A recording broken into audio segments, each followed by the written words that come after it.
Hello everyone, hope you are doing well and fine. दोस्तों, इस complete Indian economy series के अंदर हम कंप्लीट करेंगे आज बैंकिंग एंड एनपीएस को। तो इसके अंदर दोस्तों हम इंडियन फाइनेंशियल सिस्टम के अंदर सारे बैंक्स कवर करने वाले हैं। चाहे वो आपका कमर्शियल बैंक हो, चाहे आपका कोऑपरेटिव बैंक हो, चाहे वो नॉन बैंकिंग फाइनेंशियल इंस्टीट्यूशंस हो, एनबीएफसीज हो। तो यहाँ पर हम एक एक चीज डेप्थ में कवर करेंगे, जो भी आपके एग्जाम के लिए रिलेवेंट है, इंपॉर्टेंट है, सिर्फ वही कंप्लीट करेंगे दोस्तों। तो यहाँ पर हम RRBs, small finance banks, payments bank, ये सब हम कंप्लीट करने वाले हैं, कोऑपरेटिव बैंक्स। ठीक है।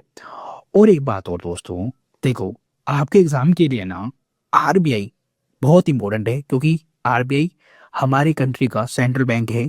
और यहाँ पर दोस्तों अगर आप देखो 10 to 15 ईयर्स में लास्ट आरबीआई से यूपीएससी ने बहुत क्वेश्चन पूछे हैं। ठीक है। आपको बहुत सारे पीवाईक्यूज मिल जाएंगे आरबीआई से ही, इसके फंक्शन से। ठीक है, आरबीआई कैसे बनी, तो ये सारे क्वेश्चन जो हैं आपको प्रैक्टिस तो करना ही है। साथ साथ में आरबीआई के फंक्शन को बहुत ही अच्छे से समझना है दोस्तों, क्योंकि इसके ऊपर क्वेश्चन पूछने के चांसेस बहुत ज़्यादा बढ़ जाते हैं आपके। ठीक है। तो इसलिए मैं आरबीआई को ना आपको नितिन सिंघानिया सर की बुक से कंप्लीट करवाऊंगा, क्योंकि ये आपका एक स्टैंडर्ड सोर्स है, स्टेटिक बुक है यहाँ पर। तो यहाँ पर आपको सब कुछ जो है ना डिटेल में कवर करवाया गया है। तो इस बुक से हम आरबीआई के फंक्शन और इंडिया के अंदर बैंकिंग सिस्टम कैसे डेवलप हुआ, इसे भी कंप्लीट करेंगे दोस्तों। History of banking system in India, इसे भी कंप्लीट करेंगे, ताकि आपको ब्रॉडर अंडरस्टैंडिंग मिल सके और यहाँ पर आप पूरा सिस्टम समझ सको बैंकिंग का। ठीक है। तो आरबीआई के पूरे फंक्शंस, आरबीआई कैसे बना, आरबीआई को पावर कैसे मिलती है, ये भी हम डिटेल में कवर करेंगे इसी वीडियो के अंदर दोस्तों। फिर हम लास्ट में नॉन परफॉर्मिंग एसेट्स को भी कंप्लीट करेंगे, दैट इज एनपीए। और भी कितने टाइप्स के होते हैं ये भी कवर करेंगे। वेव ऑफ, राइट ऑफ कैसे होता है, क्या होता है ये, सारफेसी एक्ट के बारे में। ठीक है। आईबीसी कोड के बारे में, ये सब हम कवर करेंगे। इवन हम यहाँ पर बेसल नॉर्म्स भी कवर करेंगे दोस्तों। तो बैंकिंग से रिलेटेड जितने भी कंसेप्ट हैं आपके, स्टैटिक कॉन्सेप्ट्स हैं, हम सब कवर करेंगे दोस्तों। और यहाँ पर मैं करंट अफेयर्स के टॉपिक्स भी इंक्लूड कर दूंगा, ताकि आप करंट अफेयर्स भी रिवाइज कर सको। और इसके लिए देखो दोस्तों, PT365 की मैंने पीडीएफ अपलोड कर रखी है चैनल पर, जिससे आप करंट अफेयर्स वाले टॉपिक्स कवर कर सकते हो। देखो, इस PT365 के अंदर ना आपको मैं बता रहा हूँ दोस्तों, 70 to 80% ना आपको स्टेटिक पोर्शन ही मिलेगा। ठीक है। 70 to 80% आपको स्टेटिक टॉपिक मिलेंगे, 20% करंट अफेयर्स होता है। तो ये 20% ही आपको करना होता है PT365 से। बाकी तो भाई स्टेटिक ही होता है। ठीक है। बस जो साल में जो भी न्यूज़ में होता है ना दोस्तों, उसी के ऊपर क्वेश्चन पूछ लिया जाता है। और जो न्यू इनिशिएटिव होते हैं, इन्हें कवर करना होता है दोस्तों, इनसे क्वेश्चन आते हैं। न्यू इनिशिएटिव, स्कीम्स, ये सब इनके ऊपर क्वेश्चन पूछे जाते हैं, तो इनको कवर करना होता है दोस्तों। ठीक है। चलो अब वीडियो को स्टार्ट करते हैं और बैंकिंग सिस्टम को पूरा कंप्लीट करेंगे दोस्तों। और अगर आपको कोई भी डाउट होता है ना दोस्तों, तो आप कमेंट क्या करो। ठीक है, वीडियो के कमेंट बॉक्स में कमेंट क्या करो, ताकि मैं भी समझ सकूं कि आपको समझ में आ रहा है या नहीं। और आपको अच्छा लग रहा है तो बिल्कुल आप लाइक करना, वीडियो को शेयर भी करना अपने दोस्तों के साथ। चलो अब वीडियो को स्टार्ट करते हैं। सो दोस्तों, बैंक्स आपको मेजरली टू टाइप्स के मिलेंगे, commercial banks and cooperative banks. अभी हम समझेंगे कमर्शियल बैंक के अंदर क्या क्या आएगा, किसे हम कमर्शियल बैंक कहते हैं, किसे कोऑपरेटिव बैंक्स कहते हैं। बट दोस्तों, इंडियन फाइनेंशियल सिस्टम के अंदर ना आपको सेकंड टाइप का जो नॉन बैंकिंग फाइनेंशियल इंस्टीट्यूशन है ना, ये भी समझना है। मतलब इसके नाम से आपको पता चल रहा है कि ये नॉन बैंकिंग है। दैट मीन्स कि ये बैंक्स तो नहीं है, बट फाइनेंशियल इंस्टीट्यूशन है। मतलब बैंक की तरह काम करेंगे, बैंक की तरह ही काम करेंगे एज अ फाइनेंशियल इंस्टीट्यूशन, लेकिन बैंक जैसे इनके पास पावर्स या फिर बोल सकते हो प्रिविलेजेस नहीं होते हैं, या फंक्शन नहीं होते। इस तरीके से समझ लो दोस्तों आप। अभी इनके बारे में डिटेल में समझेंगे, तब आपको क्लैरिटी मिल जाएगी। अब इसके एग्जांपल आपको पता होना चाहिए, जैसे डीएफआईस मिलते हैं आपको, नाबार्ड, एक्सिम बैंक, है ना, नेशनल हाउसिंग बैंक, सिडबी, मुद्रा, ये सब जो है आपको नॉन बैंकिंग फाइनेंशियल इंस्टीट्यूशन देखने को मिलेंगे। इसके अंदर आप एनबीएफसीज भी पढ़ते हो, प्राइमरी डीलर्स भी पढ़ते हो, सीआईसीज भी पढ़ते हो। ठीक है। और बाकी कमर्शियल बैंक के बारे में तो आप सुनते ही हो, देखते ही हो, इनसे काम भी करवाते हो अपना। ठीक है। जैसे कि पब्लिक सेक्टर बैंक्स, तो आपका अकाउंट जो है पीएनबी में हो सकता है, एसबीआई में हो सकता है, ठीक है, यूनियन बैंक ऑफ इंडिया में हो सकता है। तो ये सारे दोस्तों पब्लिक सेक्टर बैंक्स है, जिसके अंदर गवर्नमेंट का शेयर ज़्यादा होता है, ये आप बोल सकते हो। या फिर बोल सकते हो कि गवर्नमेंट द्वारा ये रिकॉग्नाइज्ड बैंक होते हैं, गवर्नमेंट के इसके अंदर शेयर्स होते हैं, तो इनको पब्लिक सेक्टर बैंक्स बोलते हैं। सेकंड होता है आपका दोस्तों प्राइवेट सेक्टर बैंक। अब प्राइवेटली ओन्ड होते हैं, प्राइवेटली ओन्ड मतलब जैसे कि आपका एक्सिस बैंक एक प्राइवेट बैंक है हमारे इंडिया के अंदर, ठीक है? और भी बैंक मिल जाएँगे आपको एक्सिस बैंक की तरह ही जो प्राइवेट बैंक है, जैसे आईसीआई बैंक है, ठीक है आपका? आईसीआईसीआई बैंक है, ठीक है? ये सारे प्राइवेट बैंक हैं, ठीक है? कोटक महिंद्रा बैंक है। बाकी आपको जो है ना जैसे कि और एचडीएफसी बैंक ये सब प्राइवेट बैंक हैं। बाकी यूनियन बैंक हो गया आपका, ठीक है? पीएनबी हो गया और बैंक ऑफ इंडिया हो गया या इलाहाबाद बैंक अब मर्ज हो गया इंडियन बैंक के अंदर। तो ये सारे आपको पीएसबी मिलेंगे। अब फ़ॉरेन बैंक्स भी आपको देखने को मिलेंगे, जो बाहर से आए हैं, जो हमारी कंट्री के बैंक्स नहीं थे, लेकिन हमारी कंट्री में इन्होंने आके जो है अपनी ब्रांच को सेटअप करा। फिर आपको रीजनल रूरल बैंक्स मिलेंगे, नाम से पता चल रहा है कि ये रीजनल के ऊपर बेस्ड हैं। रीजन किसी रीजन में मिलेंगे और ये रूरल बैंक्स हैं। फिर मिलेंगे आपको पेमेंट्स बैंक, जैसे कि एयरटेल पेमेंट्स बैंक है आपका, नाम सुना होगा आपने, है ना? पेटीएम पेमेंट्स बैंक सुना होगा आपने।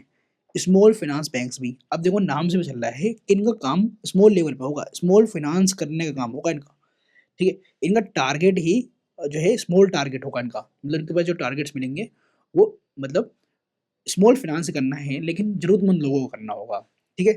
तो स्मॉल फाइनेंस बैंक्स बनाए गए। तो ये सारे ही आपको समझने हैं, आपके एग्ज़ाम के लिए सब इम्पोर्टेंट है। फिर नॉन शेड्यूल्ड बैंक के अंदर आपको लोकल एरिया बैंक्स देखने को मिलेंगे, जो कुछ लोकल एरियाज़ के अंदर ही ये बैंक्स मिलेंगे, लेकिन ये नॉन शेड्यूल्ड बैंक्स होते हैं। अब ये शेड्यूल और नॉन शेड्यूल समझना आपको बहुत ज़रूरी है। देखो शेड्यूल बैंक हम किसे कहते हैं? जो कि लिस्टेड होते हैं second schedule of the RBI act 1934 में। अब आपको आरबीआई एक्ट के बारे में पता होना चाहिए दोस्तों, कि भाई ये ब्रिटिशर्स के टाइम पे ही जब गवर्नमेंट ऑफ इंडिया 1935 आया था ना, तो उससे 1 साल पहले आरबीआई एक्ट लाया गया था 1934। फिर 1935 में आपका आरबीआई एस्टेब्लिश हो गया था और इसको पावर मिल गई थी आरबीआई एक्ट 1934 से और ये एनफोर्स हो गया था, ठीक है? अब जो second schedule of the RBI act के अंदर होगा, ठीक है? उसको हम कहेंगे शेड्यूल बैंक्स, जैसे कि ये सारे बैंक्स आपके शेड्यूल बैंक्स हैं क्योंकि ये second schedule of the RBI act के अंदर मेंशन है, लिस्टेड है।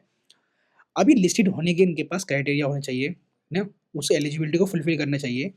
तो मस्ट बी अ कॉर्पोरेशन, एक कॉर्पोरेशन चाहिए और उनका पेड अप शेयर कैपिटल, ध्यान रखना ये शेयर कैपिटल है, शुड बी एटलीस्ट 500 करोड़। अब कोई बोलेगा कि ये तो 5 लाख था, तो 5 लाख भाई पुराना डाटा है, ये पुराने बैंक्स के लिए जो स्टेब्लिश हो चुके हैं, ठीक है? उनके लिए था ये पेड अप कैपिटल 5 लाख था पहले। अब जो जितने भी न्यू बैंक्स बनेंगे, क्योंकि मैंने अभी ये इसके बारे में सर्च किया, तो उन्होंने उसमें बताया गया कि न्यू बैंक्स जो भी बनेंगी अब, ठीक है, जो सेकंड शेड्यूल में आना चाहती हैं, उनको 500 करोड़ का पेड अप कैपिटल रखना पड़ेगा, नेटवर्थ रखनी पड़ेगी, तब जाके वो शेड्यूल बैंक्स कहलाएंगे, ठीक है दोस्तों? तो इस बात का भी ध्यान रखना है। और इनको रिक्वायर रखना पड़ेगा maintain reserve requirements with RBI. अब ये रिजर्व रिक्वायरमेंट्स विद आरबीआई क्या होगा, ये मैंने आपको मॉनेटरी पॉलिसी में लास्ट वीडियो के अंदर समझाया था, जिसके अंदर मैंने आपको रेपो रेट ये सब, है ना, सीआरआर, एसएलआर ये सब समझाया था ना, as per the RBI act of 1934। तो ये सब जो है ना, जो टूल्स वगैरह होते हैं ना, आरबीआई के फंक्शन जो होते हैं, ये सब आरबीआई एक्ट से ही मिलते हैं इसको, ठीक है, पावर मिलती है। अब नॉन शेड्यूल्ड बैंक्स कौन से होंगे? जो कैरी आउट करेंगे लिमिटेड ऑपरेशंस को, क्योंकि इनके पास ये सारे ऑपरेशंस जो हैं नहीं मिलेंगे, क्योंकि ये शेड्यूल्ड बैंक्स नहीं है, ठीक है? तो इनके पास लिमिटेड ऑपरेशंस होते हैं with restriction like not dealing in foreign exchange. तो ये फॉरेन एक्सचेंज में डीलिंग नहीं कर सकते।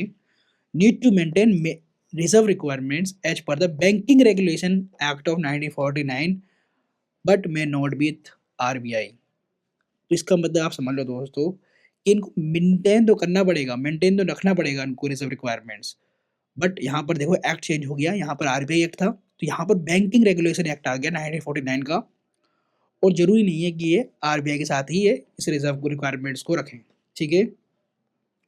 तो ये होते हैं आपके नॉन शेड्यूल्ड बैंक्स।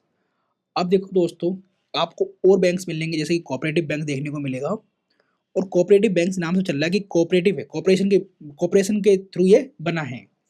तो ये कस्टमर आउंड एंटिटी भी बोल सकते हो इसको, मतलब कुछ लोगों मिलकर आए और उन्होंने अपना पैसा पुल करा और कोऑपरेटिव बैंक बना दिया। तो यहाँ पर डिपॉजिटरी ही ओनर्स होते हैं, ठीक है? और यहाँ पर जो एक सिस्टम होता है एक, कि 1 पर्सन 1 वोट, ठीक है? 1 पर्सन 1 वोट, मतलब जितने भी लोग यहाँ पर कोऑपरेटिव बैंक्स बनाएंगे मिलकर, तो हर एक पर्सन के पास एक वोट होगा, ठीक है, और उसके ऊपर ही डिसीजन लेंगे, ठीक है।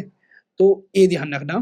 तो इसके अंदर आपको अर्बन कोऑपरेटिव बैंक्स भी देखने को मिलेंगे और रूरल कोऑपरेटिव बैंक्स भी देखने को मिलेंगे। और इसके अंदर एक बात और ध्यान रखनी है दोस्तों, इन कोऑपरेटिव बैंक्स को जो कंट्रोल कंट्रोल करने का जो सिस्टम है वो डुअल कंट्रोल है इसके अंदर, ठीक है। डुअल कंट्रोल क्यों है? क्योंकि आपको सुनाई में आता होगा, सुनाई में क्या आपने पढ़ा होगा कि कोऑपरेटिव सोसाइटीज़ ये सब जो हैं स्टेट के सब्जेक्ट होते हैं, ठीक है। स्टेट का सब्जेक्ट होता है कोऑपरेटिव्स ये सब। तो यहाँ पर स्टेट भी कंट्रोल करती है, आरबीआई भी कंट्रोल करती है, इसलिए डुअल कंट्रोल हो जाता है। तो इस बात को ध्यान रखना है, ठीक है। तो यहाँ पर आपको अर्बन कोऑपरेटिव बैंक्स देखने को मिलेंगे। इसके अंदर वो शेड्यूल बैंक्स भी होंगे कुछ, जैसे सिंगल स्टेट में जो मिलेंगे आपको, और कुछ मिलेंगे मल्टी स्टेट के अंदर। जैसे कुछ बैंक है जो महाराष्ट्र के अंदर भी मिलेंगे आपको, गुजरात के अंदर भी मिलेंगे आपको, और कुछ कोऑपरेटिव बैंक्स है जो एक ही स्टेट में आपको देखने को मिलेंगे। अब इसमें कुछ नॉन शेड्यूल बैंक्स भी होते हैं अर्बन के अंदर ही, ऐसे ही सिंगल और मल्टी, है ना।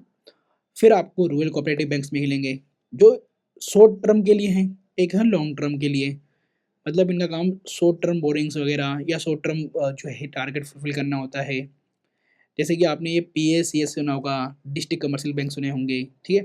प्राइमरी एग्रीकल्चर क्रेडिट जो है कोऑपरेटिव सोसाइटी सुनी होगी आपने, ठीक है। अब एक बात पर ध्यान रखना, इसको स्टेट गवर्नमेंट रेगुलेट करती है प्योरली, पीएसीएस को, ठीक है, रेगुलेट करती है स्टेट गवर्नमेंट।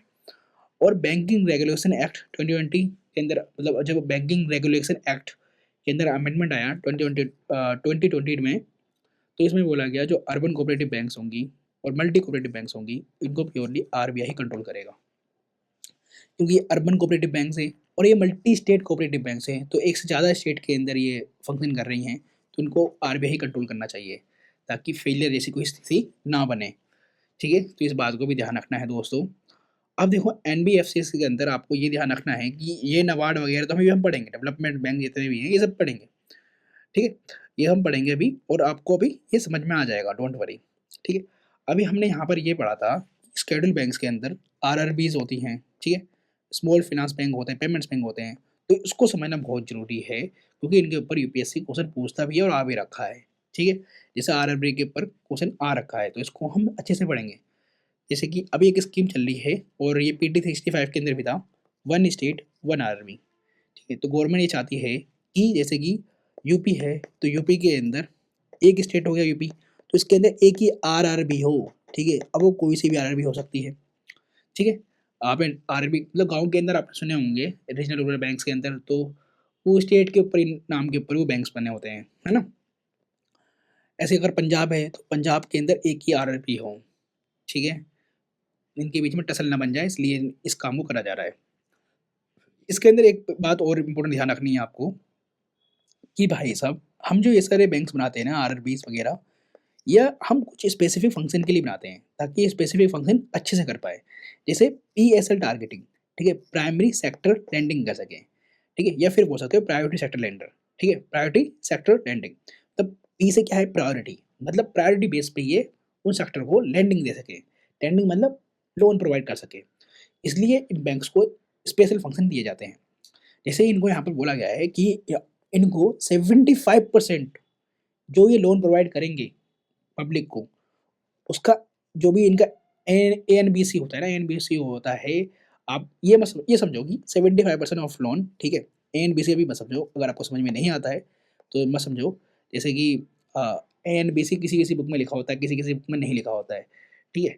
तो इसको ये समझो कि 75% जितना भी ये लोन प्रोवाइड कर सकते हैं, ठीक है, जितना भी लोन प्रोवाइड कर सकते हैं पब्लिक का, उसका 75% ये प्रोवाइड करेंगे कहाँ पर? प्रायोरिटी सेक्टर लैंडिंग के अंदर। अभी प्रायोरिटी सेक्टर लैंडिंग कौन-कौन से होंगे दोस्तों, ये आपको पता होना चाहिए। तो देखो प्रायोरिटी सेक्टर क्या होता है? जैसे एग्रीकल्चर हो गया, ठीक है, फार्मर्स हो गए, इन सबों को, ठीक है, आपके स्मॉल जो बिज़नेस होते हैं, ठीक है, जैसे कि स्मॉल एंटरप्रेन्योर्स होते हैं, ठीक है, मार्जिनल फार्मर्स होते हैं, और आपका ऐसे सेक्टर जिनको पैसे की ज़रूरत है, ठीक है, उनको क्रेडिट आसानी से मिलता नहीं है, ठीक है, और स्मॉल मतलब लेवल पे ऑपरेट कर रहे होते हैं, तो उनको हम पीएसएल टारगेट के अंदर जो है क्या कहते हैं, उनको पहले जो है लोन प्रोवाइड करते हैं, ठीक है दोस्तों, इस बात को ध्यान रखना। तो पीएसएल के अंदर आपको ये बस ये ध्यान रखना है कि इसके अंदर आपको स्मॉल लेवल के जितने भी आपको एंटरप्रेन्योर देखने को मिलेंगे या सेक्टर्स के अंदर आपको काम करते हुए देखने को मिलेंगे, वो सब इंक्लूड हो जाते हैं, ठीक है? तो इसको कोई याद करने का तरीका मत बनाना, बस ये समझ लो, जिसको ज़रूरत है पैसे की, उसको वहाँ पर प्रोवाइड करने की बात हो रही है, ठीक है? अब ये एएनबीसी में बस इतना समझना कि यहाँ पर एडजस्टेड नेट बैंक क्रेडिट की बात हो रही है, ठीक है? एडजस्टेड नेट बैंक क्रेडिट, जो एडजस्ट करके जो जो भी उनका नेट बैंक क्रेडिट बनता है, उतने की बात हो रही है, ठीक है? तो उसका 75% देना है इनको। और आरआरबीज़ कैसे फॉर्म हुए? तो नरसिम्हन कमेटी ने रिकमेंडेशन दिया था, उस रिकमेंडेशन के ऊपर ये आरआरबीज़ बने थे, ठीक है? अब आरआरबीज़ का मेन मेन काम होता है ग्राउंड फंक्शन करना, ठीक है? ग्राउंड लेवल पे काम करना, रूरल लेवल पे काम करना और ये थोड़े प्रोफेशनल भी होते हैं, ठीक है? तो इनके अंदर जो है कमर्शियल बैंक के ना दोनों ही क्वालिटी आ जाती है कि ये प्रोफेशनल भी है और ग्राउंड लेवल पे काम भी कर लेते हैं, ठीक है? तो ये भी ध्यान रखना है दोस्तों आपको, ठीक है? तो यहाँ पर आपको इस बात को ध्यान रखना है कि इनके पीएसएल टारगेट क्या है, ठीक है? पीएसएल टारगेट क्या है? ये मत भूलना कि पीएसएल टारगेट क्या है इनके और ये भी ध्यान रखना है कि ये कब बने क्योंकि ये आपका दोस्तों स्टेट पीसीएस एग्ज़ाम के लिए इम्पोर्टेंट हो जाता है, इसलिए बता रहा हूँ कि डेट आपको ध्यान रखनी पड़ेगी, ये कब बने थे, ठीक है? और ये भी ध्यान रखना पड़ेगा कि इसके अंदर ओनरशिप के अंदर कितना परसेंट किसका है, ठीक है? जैसे सेंट्रल गवर्नमेंट का यहाँ पर 50% शेयर मिलेगा आरआरबीज़ के अंदर, ठीक है? तो इसको ऐसे याद कर सकते हो कि सबसे ज़्यादा सेंटर बड़ी है, तो सबसे ज़्यादा सेंटर का हो गया, ठीक है? उसके बाद जो है स्पॉन्सर बैंक है, उसके बाद स्पॉन्सर बैंक का 35% है, जो भी स्पॉन्सर बैंक होगा। अब यहाँ पर स्पॉन्सर बैंक कौन होंगे? तो यहाँ पर स्पॉन्सर बैंक दोस्तों आपका जो है कोई सा भी बैंक हो सकता है, ठीक है? जो सही मतलब आपका ये पीएसयू या पीएसबी हो सकते हो आप, ठीक है? पब्लिक सेक्टर बैंक इनमें से कोई सा भी जो है आपका स्पॉन्सर बैंक हो सकता है और 15% सबसे कम होता है स्टेट गवर्नमेंट का 15%, इस बात को ध्यान रखना है, ठीक है? 50%, ठीक है? और एक बात और अगर आपको एक डाउट है तो मैं यहाँ पर एक बार लिख ही देता हूँ कि ये पीएसएल टारगेट के अंदर कौन-कौन आएँगे, प्रायोरिटी सेक्टर लैंटर्न के अंदर, तो यहाँ पर ध्यान रखना जैसे कि एग्रीकल्चर मैंने आपको बता दिया था, ठीक है? एग्रीकल्चर हो गया और ठीक है, स्मॉल लेवल पे बिज़नेस हो गया जैसे कि एमएसएमईज़, ठीक है? और एजुकेशन के लिए लोन प्रोवाइड करना, ठीक है? और आपका कुछ भी रिन्यूएबल एनर्जी हो, ठीक है? जैसे रिन्यूएबल एनर्जी बन रही है, हाउसिंग के लिए, ठीक है? तो ये ज़रूरतमंद चीज़ें हैं, रिन्यूएबल एनर्जी,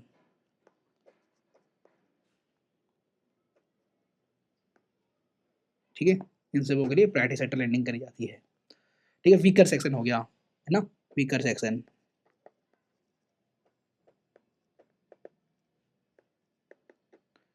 ठीक है दोस्तों? ये ध्यान रखना है आपको। तो सबसे ज़्यादा टारगेट सबसे ज़्यादा जो है शेयर जिसका है सेंट्रल गवर्नमेंट का, उसके बाद है आपका स्टेट गवर्नमेंट का 15%, उसके बाद स्पॉन्सर बैंक का 35% और एस्टेब्लिश हुए थे 1975 में, ठीक है? अब इसके लिए एक्ट बनाया गया था रीजनल रूरल बैंक्स एक्ट 1976 और इनको सुपरवाइज कौन करती है ये ध्यान रखना, ये सुपरवाइज है, ठीक है? कंट्रोल नहीं है, सुपरवाइज है, मतलब इनको डायरेक्शन देते हैं। कौन? नाबार्ड, ठीक है? नाबार्ड इनको डायरेक्शन देती है, नाबार्ड फंडिंग भी करती है, इसका ध्यान रखना, ठीक है? अभी नाबार्ड के बारे में पढ़ेंगे। इसके बाद दोस्तों आपको पढ़ना चाहिए स्मॉल फाइनेंस बैंक्स, ठीक है? अब स्मॉल फाइनेंस बैंक मैंने आपको बताया था, नाम से चल रहा है कि ये स्मॉल लेवल पे फाइनेंस करते हैं। इसका रिकमेंडेशन किसने दिया था ये भी ध्यान रखना, कमेटी का नाम नचिकेत मोर कमेटी, ठीक है? फाइनेंशियल इंक्लूजन में इन्होंने रिकमेंडेशन दिया था, तो उसके लिए फाइनेंशियल इंक्लूजन हो सके इसके लिए स्मॉल फाइनेंस बैंक की बनाने की बात हुई। फाइनेंशियल इंक्लूजन क्या होता है दोस्तों? देखो इंक्लूजन का मतलब होता ये है कि मतलब हर वर्ग के लोगों को यहाँ पर जोड़ा जाए, बैंकिंग फैसिलिटी को दी जाए इनको। चाहे वो आपके मार्जिनल लोग हों, ठीक है? चाहे वो वीकर सेक्शन हों, चाहे हायर क्लास के लोग हों, सबको है सबको बैंकिंग बैंकिंग फैसिलिटी मिलनी चाहिए। तो ये नचिकेत मोर कमेटी ने फाइनेंशियल इंक्लूजन के ऊपर रिकमेंडेशन दिया था, जिसकी वजह से स्मॉल फाइनेंस बैंक्स बने, ठीक है? तो इनका जो काम होता है, फोकस होता है इनका बैंकिंग एक्टिविटीज़ के ऊपर, ध्यान रखना बेसिक बैंकिंग एक्टिविटीज़ के ऊपर, डिपॉजिट्स के ऊपर, lending to underserved section, जैसे कि अभी बता रहा था ना पीएसएल के अंदर आपका small businesses, marginal farmers, micro industries, unorganise sector entities, इन सबों को लैंडिंग प्रोवाइड करना, इनको बैंकिंग फैसिलिटी प्रोवाइड करना। ध्यान रखना इनका कोई ज्योग्राफिकल रिस्ट्रिक्शन नहीं है जैसे आरबीआई आरआरबीज का है। और एक बात और, पहले तो इनका था ये कि अपना टोटल क्रेडिट का 75% जो है प्रायोरिटी सेक्टर लैंडिंग में देंगे, ठीक है, ये आरबीआई ने क्लासिफाई कर रखा था। अब ये 60% हो गया है, ठीक है, ये ध्यान रखना ये 60% हो गया है, ठीक है, तो इस बात को ध्यान रखना। इसको मैं यहाँ पर कट मार देता हूँ, ये आप 60% हो गया है, ये न्यू आपका डाटा है, तो ये ध्यान रखना है 60% हो चुका है ये, ठीक है। और एक बात और, ensure 50% of their loan portfolio constitutes advances up to 25 lakh. अब ये देखो, ये समझने की जरूरत नहीं है, ये बात मैं पहले ही बता रहा हूँ, ये समझने की जरूरत नहीं है। समझनी है पीएसएल टारगेट्स 60%, क्या काम है इनका, ठीक है, कौन सी कमेटी ने रिकमेंडेशन दिया, ये इम्पोर्टेंट होता है, ठीक है दोस्तों। अब आते हैं दोस्तों पेमेंट्स बैंक पे। अब तुमने एयरटेल पेमेंट्स बैंक का नाम सुना होगा आपने, और पेटीएम पेमेंट्स बैंक का नाम सुना होगा। तो आप बताओ इन बैंक्स का काम क्या होता है, आप खुद बताओ। तो ध्यान रखना एक बात और, ये बैंक बहुत छोटे लेवल पे होते हैं, तो इनको बोला गया है कि आप ना 75% इन्वेस्टमेंट जो है ना अपना गवर्नमेंट सिक्योरिटीज में करोगे, ठीक है, अपना 75% इन्वेस्टमेंट गवर्नमेंट सिक्योरिटीज में करोगे। अब इससे क्या होता है दोस्तों, मैं आपको बताता हूँ भाई। 75% अपना पैसा ये गवर्नमेंट सिक्योरिटीज के अंदर ये इन्वेस्ट करेंगे, और गवर्नमेंट सिक्योरिटीज के अंदर इन्वेस्ट करने का मतलब क्या होता है, लैंडिंग प्रोवाइड करना किसको, गवर्नमेंट को, लैंडिंग प्रोवाइड करना गवर्नमेंट को, और गवर्नमेंट को पैसा मिल जाएगा तो वो अपना एक्सपेंडिचर कर पाएंगे, ठीक है, कैपिटल एक्सपेंडिचर कर पाएंगे, जो भी इनको एक्सपेंडिचर करना हो वो कर पाएंगे। तो इस तरीके से इनडायरेक्ट जो है ये क्या कर रहे हैं, क्रेडिट प्रोवाइड कर रहे हैं गवर्नमेंट को इससे, ठीक है। और एक बात और, ये पेमेंट्स बैंक है, तो आपने पेटीएम पेमेंट्स बैंक सुना होगा, तो उसके अंदर जो है ये डेबिट कार्ड से इशू करते हैं, ठीक है, डेबिट कार्ड आपने देखा होगा कि हाँ ये देते हैं डेबिट कार्ड, है ना वगैरह, मतलब एटीएम कार्ड होता है ना डेबिट कार्ड, वही देते हैं। लेकिन ये एक्सेप्ट नहीं कर सकते टाइम डिपॉजिट्स को। टाइम डिपॉजिट्स क्या होता है दोस्तों, जैसे कि एफडी, ठीक है, फिक्स डिपॉजिट, ये सब नहीं कर सकते, टर्म डिपॉजिट नहीं कर सकते, इस बात को ध्यान रखना। तो आरबीआई सेट ₹2 लाख कैप और individual customer deposit target the economically vulnerable, ठीक है, जो इकोनॉमिकली वल्नरेबल लोग हैं, ठीक है, वो 2 लाख रुपए तक ये मतलब यहाँ पैसा जमा कर सकते हैं इस बैंक के अंदर। मेन फोकस होता है इनका माइग्रेंट वर्कर्स, ठीक है, जो माइग्रेट करते रहते हैं उन लोगों को टारगेट करना, self employed, low income household providing low cost saving account remittance services, ठीक है। Payments bank restricted to accepting only demand deposit. देखो यहाँ पर पहली बात बोलनी गई है कि payments bank restricted to accepting only demand deposit, that is savings and current account, not allowed to lend। ध्यान रखना है इनको अलाउड नहीं है कि वो लेंड कर सके, ठीक है, इसलिए मैंने कहा था डेबिट कार्ड तो इशू कर सकते हैं लेकिन क्रेडिट कार्ड नहीं। क्रेडिट कार्ड एक तरीके से क्या होता है, लोन प्रोवाइड ही करना तो होता है, तो ये लोन प्रोवाइड नहीं कर सकते, तो ये क्रेडिट कार्ड कैसे दे सकते हैं दोस्तों, इस बात को ध्यान रखना। Embrace mobile technology for efficient service delivery, yes mobile technology का इस्तेमाल होता है। एयरटेल पेमेंट्स बैंक मोबाइल, मतलब आपका एक ऐप लॉन्च करो आप, ऐप डाउनलोड करो आप, ठीक है, इंस्टॉल करो और अपना अकाउंट्स भी ओपन कर सकते हो उसी ऐप से, ठीक है, ई केवाईसी करके। चलो अब लोकल एरिया बैंक समझते हैं। ध्यान रखना लोकल एरिया है ये, मतलब लोकल एरिया के अंदर ही मिलेंगे। ये इनिशिएट हुआ था 1996 के अंदर, अब ये वैसे आपको ज़्यादातर देखने को नहीं मिलेंगे, और ये गवर्नमेंट ऑफ इंडिया स्कीम के अंदर ही बने थे। Intended to establish new private local banks covering 2 or 3 uh, contiguous districts, ठीक है, तो कुछ 2-3 डिस्ट्रिक्ट के अंदर ही मिलेंगे। Mobilized rural savings for local investment, only 4 exist, अभी के लिए 4 ही मिलेंगे आपको, ठीक है, local area banks. Functioning as non scheduled banks, तो नॉन स्केड्यूल बैंक से तो हमने स्टार्टिंग में ही पढ़ लिया था। जैसे कि कोस्टल लोकल एरिया बैंक मिलेंगे आपको, कोस्टल रीजन के अंदर ही देखने को मिलेंगे ये विजयवाड़ा में, आंध्र प्रदेश में, ठीक है, क्योंकि कोस्टल एरिया के अंदर कोई बैंक ओपन करना नहीं चाहता, इसलिए हमने लोकल एरिया बैंक्स भी बनाए, है ना। अब कुछ ऐसे और टर्म आपको सुनने को मिलेंगे, जैसे नियो बैंक क्या होता है। तो नियो बैंक ध्यान रखना ये 100% डिजिटल होते हैं, ठीक है, मतलब इनका आपको फिजिकल एसेट देखने को नहीं मिलेगा, फिजिकल इंफ्रास्ट्रक्चर देखने को नहीं मिलेगा कहीं, कि आप कहीं जाके ब्रांच में आके विजिट कर सको, है ना। जैसे कि रेजर पे एग्जाम्पल के लिए, ठीक है, कोई बैंक नहीं है, कोई फिजिकल ब्रांच नहीं है, इनके पास ना कोई बैंकिंग लाइसेंस होता है, लेकिन ये बैंकिंग सर्विस पता है कैसे प्रोवाइड कर पाते हैं, क्योंकि ये टाइप कर लेते हैं, एक तरीके से एमओयू साइन कर लेते हैं बैंक से, ठीक है, एमओयू साइन कर लेते हैं बैंक से, ठीक है, तो बैंक इनको सर्विस प्रोवाइड कर देती है। अब ऐसे ही आपको डीबीयू सुनने को मिलता होगा, डिजिटल बैंक यूनिट, तो ध्यान रखना इसके अंदर भी आपको कोई बैंक स्टाफ नहीं देखने को मिलेगा, ये भी आपका सब कुछ डिजिटल ही काम कर रहे हैं, ठीक है। अब दोस्तों हमने आरआरबी समझ लिया, स्मॉल फाइनेंस बैंक समझ लिया, पेमेंट्स बैंक समझ लिया, लोकल एरिया बैंक समझ लिया, ठीक है। अब हम पढ़ेंगे दोस्तों कोऑपरेटिव बैंक्स के बारे में और फिर एनबीएफसी के बारे में पढ़ेंगे दोस्तों, क्योंकि देखो पब्लिक सेक्टर बैंक्स के बारे में तो आपको बहुत अच्छी खासी नॉलेज है, ठीक है, लेकिन थोड़ा बहुत उसके बारे में भी हम जान लेंगे। इसकी बात ऐसे मत करना कि मैं कुछ छोड़ दूंगा, पढ़ाऊंगा मैं आपको सभी, ठीक है, सब कुछ ही पढ़ाऊंगा, कुछ छोड़ने वाला नहीं हूँ मैं, ठीक है दोस्तों। अब हम पढ़ेंगे कोऑपरेटिव बैंक्स को। देखो कोऑपरेटिव बैंक्स मैंने आपको स्टार्टिंग में बताया था कि यहाँ पर जो लोग आ गए ना मिलकर ही इस कोऑपरेटिव बैंक को चलाते हैं, और ये यहाँ पर डिपॉजिटर ही ओनर होते हैं, 1% 1 वोट होता है, ठीक है। तो ये फाइनेंशियल एंटिटीज होते हैं जो बेस्ड होते हैं कोऑपरेटिव प्रिंसिपल्स पे, providing banking and credit facilities to members, अपने मेंबर्स को ही प्रोवाइड करते हैं बैंकिंग फैसिलिटीज, ठीक है। तो यहाँ पर डुअल रेगुलेशन जैसी बातें आपको सुनने को मिलेंगी, ये बात मैंने आपको स्टार्टिंग में बताया था। जैसे कि आरबीआई जो है सुपरवाइजरी एंड रेगुलेटरी अथॉरिटी होता है इनका, और स्टेट गवर्नमेंट क्योंकि स्टेट का सब्जेक्ट होता है, ये मैनेजमेंट देखते हैं एंड ऑपरेशनल ओवरसाइट को देखते हैं, ठीक है। कोऑपरेटिव बैंक्स का फंक्शन कैसे करते हैं भाई, तो ये इनका काम होता है प्रोवाइड करना loans for agriculture, small businesses and self employment को, ठीक है।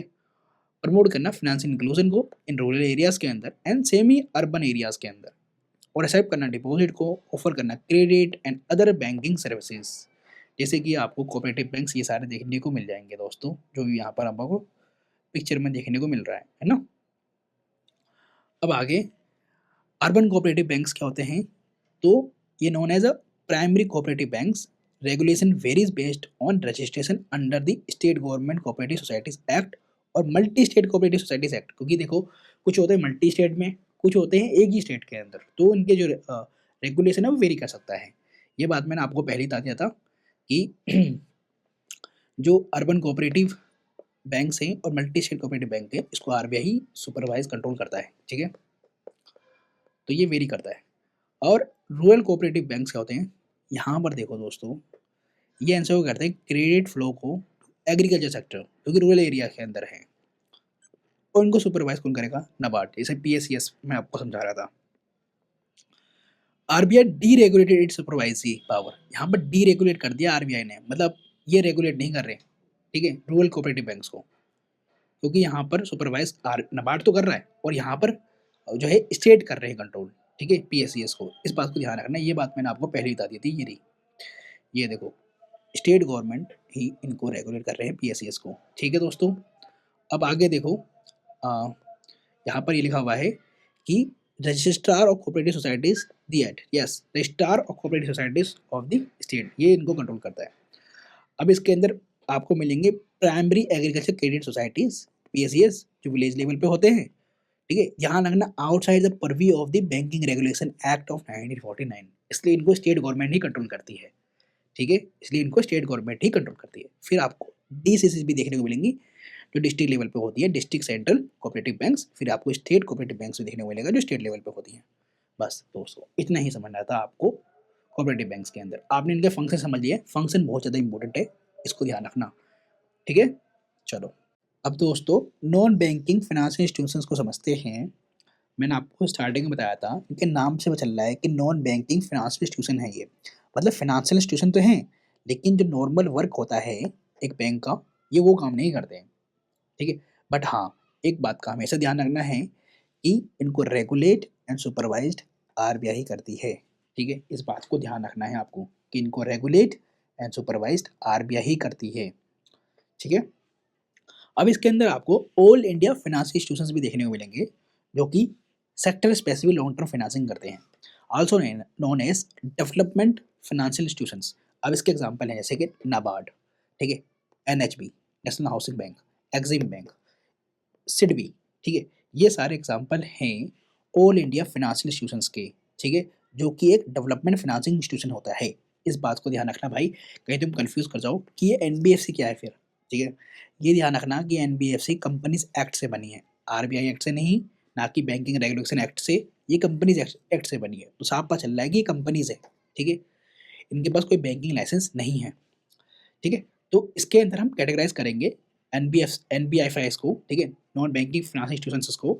इसके अंदर आपको ऑल इंडिया फाइनेंशियल इंस्टीट्यूशंस मिलेंगे, ठीक है, जैसे कि NABARD, SIDBI, NHB, Exim bank, और ऐसे ही डायरेक्ट आपको एनबीएफसी मिलेंगी, कंपनीज मिलेंगी, ठीक है। ये एनएफआईज है, ठीक है, नॉन बैंकिंग फाइनेंशियल इंस्टीट्यूशंस है, और ये एनबीएफसी है, ठीक है, नॉन बैंकिंग फाइनेंशियल कंपनीज है, ठीक है। इस बात को ध्यान रखना है, कहीं कंफ्यूज मत होना कि भैया ये एनबीएफआई और एनबीएफसी एक ही है, नहीं, ये कंपनीज हैं, वो फाइनेंशियल इंस्टीट्यूशंस हैं। फाइनेंशियल इंस्टीट्यूशन ब्रॉडर टर्म है, और ब्रॉडर टर्म के अंदर आपको नाबार्ड मतलब डेवलपमेंट बैंक से मिलेंगे, सिडबी और एनएचबी और एक्सिम बैंक, ठीक है। अब आप होप कि आपको ये समझ में आई होगी बात, ठीक है। तो नाबार्ड को पढ़ते हैं, अभी आपने ये पढ़ा था कि आरआरबी को सुपरवाइज कौन करता है, तो नाबार्ड करता है, ठीक है। Act as a coordinator and supervisor for rural credit institution like RRBs, rural cooperative banks, ठीक है। और एक बात और, RBI delegated supervisory powers to NABARD, NABARD को जानबूझ के पावर दी गई है इस मामले में। क्यों? नाबार्ड जो है इनडायरेक्टली फाइनेंसिंग करता है आरआरबीज की, रीजनल और रूरल कोऑपरेटिव बैंक्स की, इनडायरेक्टली फाइनेंस करता है, ठीक है, डेवलपमेंट बैंक है ये, मतलब ये कस्टमर को पैसे तो नहीं प्रोवाइड करेंगे, ठीक है। Does not provide direct credit at the individual level but offers indirect financial institutions through refinance to institutions supporting to the rural sector, ठीक है। तो ये रीफाइनेंस करते हैं इंस्टीट्यूशंस को। अब ये इंस्टीट्यूशन को जिन्होंने रीफाइनेंस कर दिया, पैसा प्रोवाइड कर दिया, तो ये इंस्टीट्यूशन का काम क्या है? लोन प्रोवाइड करना लोगों को इंडिविजुअल लेवल पर, ठीक है। तो ध्यान रखना, under the national bank for agriculture and rural development act 1981, ये एक्ट भी ध्यान रखना कि किस एक्ट से बने और कब बना, ठीक है, नाबार्ड 1981, तो मतलब आरआरबी के बाद बने ये, और ये प्रोवाइड करते हैं credit for promoting agriculture, small scale industries, village industries, handicrafts, rural economic activities, इसलिए ये इंपॉर्टेंट हो जाते हैं दोस्तों, ठीक है। Provide direct finance to institution approved by the central government, ठीक है। अब इसमें कुछ इतनी बड़ी बात नहीं है, हवा नहीं है, बस आपको डिफरेंस समझ में आना चाहिए था, और वो मैंने आपको समझा दिया है, ठीक है। अब आते हैं एनएचबी पर, नेशनल हाउसिंग बैंक के ऊपर। इनकी डेट ध्यान रखना कब बने, 1988 में, लेकिन इसके अंदर इससे पहले एक एक्ट आ गया था, नेशनल हाउसिंग बैंक एक्ट 1987। तो 1987 के अंदर एक्ट आया था, और ये स्टेब्लिश हुए हैं 1988 के अंदर। की agency to encourage housing finance institutions at local and regional levels, तो रीजनल लेवल्स और लोकल लेवल के ऊपर ये जो एनएचबी होते हैं, नेशनल हाउसिंग बैंक्स होते हैं, ये हाउसिंग लोन प्रोवाइड करते हैं, या हाउसिंग लोन के लिए फाइनेंशियल इंस्टीट्यूशन है ये, ठीक है। एक बात और ध्यान रखना है कि ये does not directly offer credit to individuals, क्योंकि डेवलपमेंट बैंक से ही मैं आपको पहले बता चुका हूँ कि इनडायरेक्टली लोन प्रोवाइड करते हैं, ये प्रोवाइड करते हैं क्रेडिट इंस्टीट्यूशंस को, इंस्टीट्यूशन को प्रोवाइड करते हैं ये क्रेडिट, ना कि इंडिविजुअल्स को। तो does not directly offer credit to the individuals but offers indirect financial institution through refinance, ठीक है। तो रीफाइनेंस करेंगे इंस्टीट्यूशंस को, जब इंस्टीट्यूशन के बाद पैसा आ जाएगा तो वो लोन प्रोवाइड करते हैं हाउसिंग के लिए, ठीक है। तो ये डिफरेंस आपको समझ में आना चाहिए था दोस्तों। मेरा देखो दोस्तों, गला दुख जाता है बोलते बोलते, इसलिए कभी कभार गले में खराश आ जाती है, तो उसके लिए माफ़ी चाहूँगा। अब आएंगे हम एक्सिम बैंक और स्मॉल इंडस्ट्रीज बैंक के ऊपर, ये सारे भी डेवलपमेंट बैंक हैं। अब ये ध्यान रखना, डेट इनकी भाई साहब 1982 के अंदर ये स्टेब्लिश हुए थे एक्सिम बैंक, ठीक है। और under the export import bank of India act 1981 के अंदर, ठीक है, इस एक्ट से ये स्टेब्लिश हुआ था एक्सिम बैंक। तो साफ पता चल रहा है कि एक्सिम की फॉर्म क्या है, एक्सपोर्ट इंपोर्ट बैंक, ठीक है। तो इनका काम क्या है, ये फाइनेंशियल असिस्टेंस प्रोवाइड करते हैं एक्सपोर्टर्स एंड इंपोर्टर्स को। Function as the primary financial institution coordinating institution involve in financing international trade, और लोन प्रोवाइड करते हैं extends loan to overseas financial institution. तो ध्यान रखना, ओवरसीज फाइनेंशियल इंस्टीट्यूशंस को भी ये लोन प्रोवाइड करते हैं, रीजनल डेवलपमेंट बैंक्स को भी, सॉवरेन गवर्नमेंट्स को भी, other entities for importing goods and services from India. तो अदर एंटिटीज को भी ये लोन प्रोवाइड कर देते हैं जो कि इंपोर्ट और इंपोर्ट कर रहे हैं गुड्स एंड सर्विसेज को, कहाँ से, इंडिया से। इस बात को ध्यान रखना, SIDBI small industries development bank. तो स्मॉल इंडस्ट्रीज वालों को ये उनका ये डेवलपमेंट बैंक है, ठीक है, स्मॉल इंडस्ट्रीज वालों का ये डेवलपमेंट बैंक है, नाम से पता चल रहा है। तो ये स्टेब्लिश हुआ था 1990 में under the small industry development development of India act 1989। Main financial institution है जो प्रमोट करता है फिनांसिंग को and developing the micro small medium enterprise को, ठीक है, दैट इज की एमएसएमएस को। नाम से पता चल रहा है स्मॉल इंडस्ट्रीज के लिए डेवलपमेंट बैंक है, तो ये एमएसएमई को ही प्रमोट करेगा, उन्हीं को ही लोन प्रोवाइड करेगा, उन्हीं को ही रीफाइनेंस करेगा, उन्हीं को ही प्रमोट करेगा, ठीक है दोस्तों। तो हमने ये चारों को चारों जो है डेवलपमेंट फाइनेंशियल इंस्टीट्यूशन को समझ लिया, ठीक है, इनके काम को समझ लिया, ठीक है, डिफरेंस समझ लिया। अब हम पढ़ेंगे एनबीएफसी को, ठीक है, दिस की फाइनेंशियल कंपनीज को, ठीक है। तो ये कंपनीज जो है कौन से एक्ट से बनी है, तो कंपनीज एक्ट ऑफ 1956 या 2013 ही हो सकती हो, क्योंकि इसके अंदर अमेंडमेंट आया था 2013 के अंदर, तो आपको 2013 ही लिखना है आप, ठीक है। देयर बिजनेस इंक्लूड्स क्या करना, loans and acquisition of securities, ठीक है, ध्यान रखना इनका जो नॉर्मल बैंकिंग फंक्शन है ये वो काम नहीं करते, तो ये काम क्या करते हैं, तो इनका जो बिजनेस है वो इंक्लूड है जैसे कि लोन प्रोवाइड करना, acquisition of securities, leasing, hire purchase, insurance provide करना, चीट बिजनेसेस, ठीक है, चीट फंड वाले है ना। Excludes institution primarily involve in agriculture, ध्यान रखना, excludes institution primarily involve in agriculture, industrial activities, purchase sale of goods, excluding securities और providing services, immovable properties transaction। ध्यान रखना क्या चीज़ एक्सक्लूड है, तो ये सारे एग्रीकल्चर सेक्टर जो है, प्राइमरी जो एग्रीकल्चर है ये सब एक्सक्लूड है। और यहाँ पर जो आपको प्रीडोमिनेटली जो सेक्टर मिलेंगे वो प्राइवेट सेक्टर है, ठीक है, कोई कंपनीज हैं ये। Certain NBFC categorize regulated by other authorities, जैसे कुछ सर्टेन एनबीएफसी है वो रेगुलेट कर रही है अदर अथॉरिटी, जैसे कि कुछ को करेंगे सेबी, कुछ को आईआरडीए, ठीक है। अभी आईआरडीए क्या होता है ये सब कुछ आपको पढ़ने को मिलेगा आगे, ठीक है। किसी को कुछ कर रही हैं मिनिस्ट्री ऑफ कॉर्पोरेट अफेयर्स, है ना, और ये जो है ना एग्जेम्प्टेड है फ्रॉम दी आरबीआई के रजिस्ट्रेशन से। क्यों, इनके पास कोई बैंकिंग लाइसेंस ही नहीं है, तो क्यों ये मतलब आरबीआई के थ्रू रजिस्ट्रेशन कराएंगी, ये रजिस्ट्रेशन कराएंगी कंपनीज एक्ट के थ्रू, ठीक है दोस्तों। तो ये सारी एनबीएफसीज होती हैं, नॉन बैंकिंग फाइनेंशियल कंपनीज होती हैं, ठीक है। अब मैं आपको एक बात बता रहा था कि चलो यहाँ बता दूंगा, जब मैं डोमेस्टिक सिस्टमिकली इम्पोर्टेंट बैंक्स पढ़ाऊँगा ना, तो आपको मैं ये पढ़ाऊँगा। इसके लिए ना एक बात और ध्यान रखना है आपको, वो क्या कि एक डीआईजीसी है, ठीक है, deposit insurance credit guarantee corporation, ठीक है, जो कि हमने एक्ट के थ्रू बनाया था। इसका काम होता है कि बैंक को ये ना इंश्योरेंस करके देती है, जो भी इनका जो लाइबिलिटीज होती है ना उनका इंश्योरेंस करके देती है ये। और ये 100% आउंड है आरबीआई के थ्रू, उनका हेडक्वार्टर मुंबई में देखने को मिलेगा। और एक स्टेचुटरी बॉडी है, ये DICGAC एक्ट के थ्रू बनी है। इनका काम क्या होता है, देखो दोस्तों, जैसे कि कुछ बैंक है बैंक रन वाली स्थिति में आ गई हैं, ठीक है, बैंक रन वाली स्थिति में आ गई हैं, लोग वहाँ से पैसे निकाल ले रहे हैं, ठीक है। तो होता क्या है, वो बैंक फेलियर हो जाता है, फेलियर होने का मतलब बैंक डूब जाता है, तो आपका जो पैसा है, कस्टमर का जो पैसा है उस बैंक के अंदर वो डूब जाता है, मतलब पैसे वापसी नहीं दे पाती, है ना। बैंक बोलती है कि भैया बैंक रन जैसे ही सिचुएशन आ गई है, हम आपका पैसा अभी वापस नहीं कर पाएंगे, ठीक है, एक तरह से पैसा आपका डूब जाता है। तो ये DICG से क्या करती है दोस्तों, ये बोलती है कि भैया एक इंडिविजुअल का 5 लाख की गारंटी तो मेरी है, या 5 लाख रुपए तक, 5 लाख रुपए तक अगर आपका जमा है डिपॉजिट, तो ये डूबेगा नहीं। अगर बैंक भी डूब जाएगा ना तब भी ये आपको पैसा मिल जाएगा। 5 लाख तक का पैसा आपका सिक्योर्ड है, आप पैसा जमा करो, 5 लाख तक आपका सिक्योर्ड है।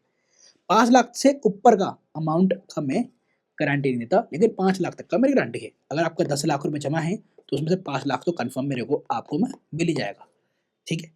किसी का 2.3 है तो उसका 2.3 मिल जाएगा पूरा का पूरा, ठीक है। तो इस बात को ध्यान रखना है। अब इसकी जो है लिमिट बढ़ाने की बात हो रही है कि 5 लाख से ऊपर इसको बढ़ाया जाए, और बिल्कुल बढ़ाया जाए, ठीक है। तो इस बातों को भी ध्यान रखना है। तो हमने एनबीएफसी पढ़ लिया, अब हमें पढ़ना है दोस्तों प्राइमरी डीलर्स क्या होते हैं। तो ये ध्यान रखना, ये रजिस्टर्ड एंटिटीज होते हैं जो कि आरबीआई के थ्रू जो है ना इनको लाइसेंस मिलता है, किसके लिए, to buy and sell government securities, तो ये प्राइमरी डीलर्स करते क्या है, बाय एंड सेल करते हैं गवर्नमेंट सिक्योरिटीज को, ठीक है। इस बात को ध्यान रखना है, दे acquire government entity securities in the primary market and resell them in the secondary market, playing a vital role in both markets। मतलब ये एक्वायर कर लेंगे प्राइमरी मार्केट के अंदर, ठीक है, गवर्नमेंट सिक्योरिटीज को प्राइमरी मार्केट से परचेज कर लेंगे, फिर इनको रीसेल करते हैं, रीसेल करने में मुनाफा कमाते हैं, ये सेकेंडरी मार्केट में पैसा जो है सिक्योरिटीज को बेचकर रीसेल करके पैसा कमाते हैं। तो एक तरीके से ये गवर्नमेंट सिक्योरिटीज को बाय एंड सेल कर रही हैं, ठीक है, और प्ले कर रही है white role in the both market, दोनों ही मार्केट के अंदर। अब आपको कुछ क्रेडिट इंफॉर्मेशन कंपनी से मिलेंगी, ठीक है, ये ध्यान रखना, ये इंडिपेंडेंट ऑर्गेनाइजेशन होती हैं, ठीक है, that enlist banks, NBCs and financial institutions as members। CICs aggregate data and identity information for individuals and businesses from their members। और ये रेगुलेट कौन करता है, इन्हें RBI करता है under the credit information companies regulation act of 2005। इनका काम क्या होता है दोस्तों, देखो भाई साफ पता चल रहा है कि क्रेडिट इंफॉर्मेशन कंपनी सही है, क्रेडिट के बारे में ये इन्फॉर्मेशन प्रोवाइड करती है, ठीक है, बैंक्स का, NBCs का, फिनेंशियल इंस्टीट्यूशंस का, है ना, उनके मेंबर्स का भी। तो इसका बात ये ध्यान रखना है। और एक बात और ध्यान रखना है भाई साहब कि ये इंडिपेंडेंट ऑर्गेनाइजेशन होती हैं, इंडिपेंडेंट ऑर्गेनाइजेशन होती हैं, ठीक है। तो आपने ये बात समझ ली, अब आपको इसके बारे में कोई परेशानी नहीं हो रही होगी, दिक्कत नहीं हो रही होगी, ठीक है। और एक बात और ना, कि आपने एक बात और सुनी होगी सिविल स्कोर के बारे में, ठीक है। तो सिविल जैसा स्कोर वगैरह ये सभी प्रोवाइड करती हैं कि किस इंडिविजुअल का कितना सिविल स्कोर है, ठीक है, उसका वो कितना पैसा वापसी कर सकता है, कितना नहीं कर सकता, ठीक है, ये सब काम ये करती हैं। अब है दोस्तों आपका DSIB, ठीक है, डोमेस्टिक सिस्टेमिकली इम्पोर्टेंट बैंक्स। अब इसको RBI ने मतलब बताया है कि ये बहुत ही इम्पोर्टेंट बैंक है डोमेस्टिक, मतलब हमारी कंट्री के लिए। तो इनको अगर ये फेल कर जाती है ना, तो हमारा पूरा बैंकिंग सिस्टम कोलैप्स कर जाएगा, तो वो इनको बचा कर रखना बहुत जरूरी है। जैसे RBI ने आइडेंटिफाई किया है too big to fail banks, ठीक है, too big to fail banks. अगर ये इतनी बड़ी बैंक है, अगर फेल कर जाती है ना, तो मतलब दिक्कत में आ जाओगे, इसलिए इनको बोला गया है डोमेस्टिक सिस्टेमिकली इम्पोर्टेंट बैंक्स, ठीक है। तो किसको बोलेंगे ये डोमेस्टिक सिस्टेमिकली इम्पोर्टेंट बैंक्स, तो banks with asset sizes exceeding 2% of GDP। जिन बैंक्स का साइज जो है 2% ऑफ GDP से ऊपर है, उनको DICBs बोला जाएगा, with the list updated annually. अब ये लिस्ट जो है ना एनुअली अपडेट भी होती है।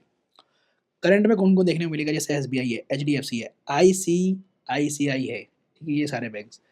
RBI declares non banking companies NBCs and as DSIBs if their asset size exceeds 500 crore. मतलब नॉन बैंकिंग कंपनीज को भी DICBs का दर्जा मिलेगा अगर उनका जो एसेट साइज है वो 500 करोड़ से ऊपर चला जाए, ठीक है। और IRDI, ठीक है, ये इंश्योरेंस रेगुलेटरी बोर्ड होती है, ठीक है, ये डेजिग्नेट करती है, डेजिग्नेट्स इंश्योरेंस एज DSIAC, ठीक है, IS, ठीक है, मतलब डोमेस्टिक सिस्टम इम्पोर्टेंट है ना, इंश्योरेंस कंपनीज है ना। तो IRDI रेगुलेटरी कंपनी है इंश्योरेंस कंपनीज की, ठीक है, इंश्योरेंस बैंक की। तो इनका ना बेस्ड होता है डाटा के ऊपर under the management and premium under return, ठीक है। तो ये देखते हैं एसेट्स वगैरह, ठीक है, मैनेजमेंट देखते हैं, प्रीमियम देखते हैं, उस हिसाब से ये इस चीज़ का इनको कैटेगराइज करते हैं।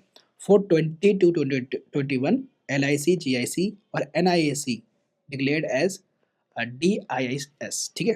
चलो, तो ये भी आपको ध्यान रखना है, ठीक है। LIC वगैरह ये सब इम्पोर्टेंट इंश्योरेंस बैंक्स हैं, कंपनीज हैं, है ना। तो अब हमने ये भी दोस्तों कवर कर लिया NBFCs को भी या NFIs को भी, ठीक है। अब हम कवर करेंगे दोस्तों रिजर्व बैंक ऑफ इंडिया और पब्लिक सेक्टर यूनिट्स को, है ना, मतलब कमर्शियल बैंक्स को। फिर हम करेंगे NPA को कवर, ठीक है। और इसके लिए जो हमने बना रखे हैं IBC कोड वगैरह, सारफेसी, ये भी हम समझेंगे, ठीक है। फिर हमारा बैंकिंग सिस्टम पूरा कंप्लीट हो जाएगा। तो सबसे पहले हम दोस्तों बैंकिंग हिस्ट्री को समझते हैं कि पहले बैंक कैसे डेवलप हुए कंट्री के अंदर हमारे। अब दोस्तों हिस्ट्री ऑफ बैंकिंग सिस्टम को समझते हैं, और ये समझना या फिर इसका रिवीजन करना बहुत इंपॉर्टेंट है। होप कि आपने ये पहले पढ़ा होगा।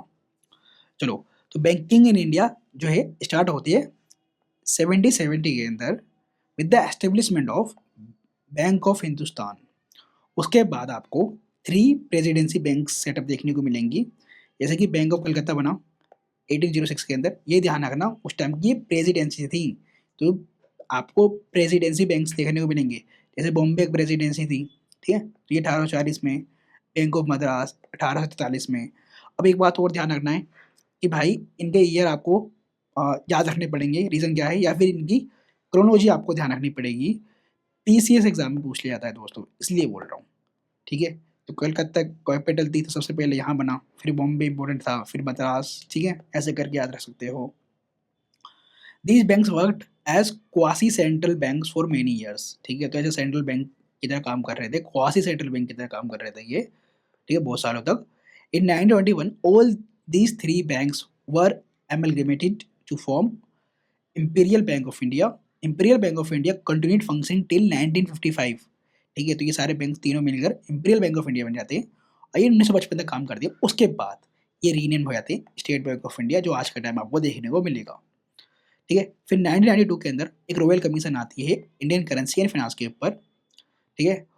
इसके चेयरमैनशिप में कौन होते हैं, इनके चेयरमैन होते हैं हिल्टन यंग, तो इसको हिल्टन यंग कमीशन ही बोलते हैं। इस कमीशन ने रिकमेंड किया था ऑपरेशन ऑफ मनी मैनेजमेंट को 1926 के अंदर। Based on the recommendation of this commission, the reserve bank of India RBI act was passed in 1934 which come into effect on 1 April 1935। तो आज 1 अप्रैल भी है, ठीक है, लेकिन ये 1935 में हुआ था, ठीक है। Initially 1935 to 1937 the headquarters of the RBI located in the Kolkata, ये भी ध्यान रखना है। Thereafter is situated in Mumbai, ठीक है, फिर मुंबई में इसके हेडक्वार्टर आपको देखने को मिलेंगे आज के टाइम, ठीक है। RBI continued work as the central bank of Burma till 1947, Pakistan till 1948, क्योंकि इनका सेंट्रल बैंक उस टाइम पे था नहीं। और इवन कुवैत का भी, ये भी ध्यान रखना दोस्तों, कुवैत का लोगों को पता नहीं होगा, 1959 तक कुवैत का भी ये सेंट्रल बैंक था हमारा आरबीआई, ठीक है। Nationalisation of banks took place in 1969, ठीक है, तो जो प्राइवेट बैंक्स थे उनको नेशनलाइज कराया गया। 14 private banks were nationalise in 1969 and in 1986 more were nationalised, ठीक है। अब हम रिजर्व बैंक ऑफ इंडिया के बारे में पढ़ेंगे दोस्तों, और रिजर्व बैंक ऑफ इंडिया के बारे में हमें यहाँ पर मेनली इनके फंक्शन के बारे में समझना है और याद करना है दोस्तों, बहुत इंपॉर्टेंट है, ठीक है। और कमर्शियल बैंक के बारे में आपने जितनी जानकारी लेनी थी आपने ले चुके हो, बाकी मैं आपको भी नोट्स प्रोवाइड कर दूंगा और भी, ठीक है। तो RBI was set up on the basis of recommendation of Hilton Young commission, ठीक है, ये बात आपको पता चलेगी। और स्टेब्लिश हुआ था 1935 में आरबीआई एक्ट के थ्रू, जो कि आपका आया था 1934 में, ठीक है। इंडिया सेंट्रल बैंकिंग इंस्टीट्यूशन है ये हमारा आरबीआई, जो अपना ऑपरेशन स्टार्ट करता है 1 अप्रैल 1935 से।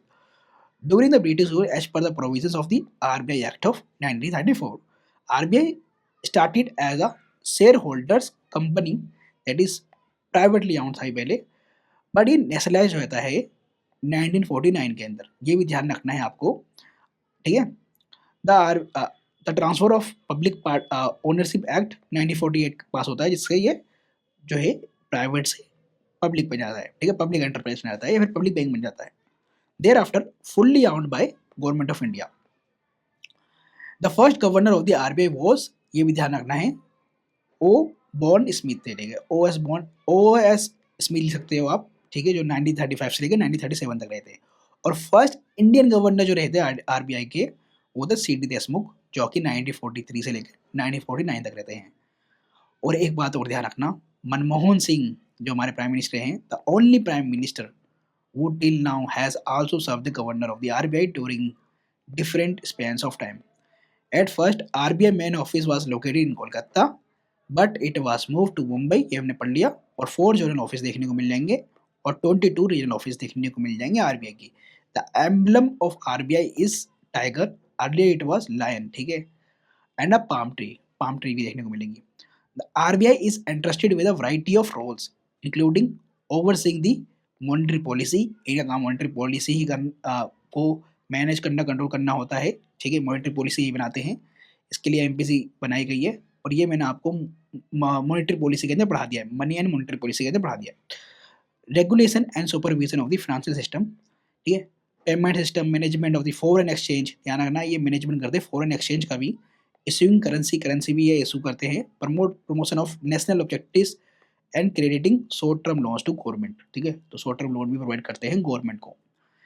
ध्यान रखना आरबीआई का प्रियम्बल भी है, the preamble of RBI describe the basic function of RBI as to regulate issue of bank notes, keeping reserves with a view securing monetary stability in India, generally to operate the currency and credit system of the country to its advantage.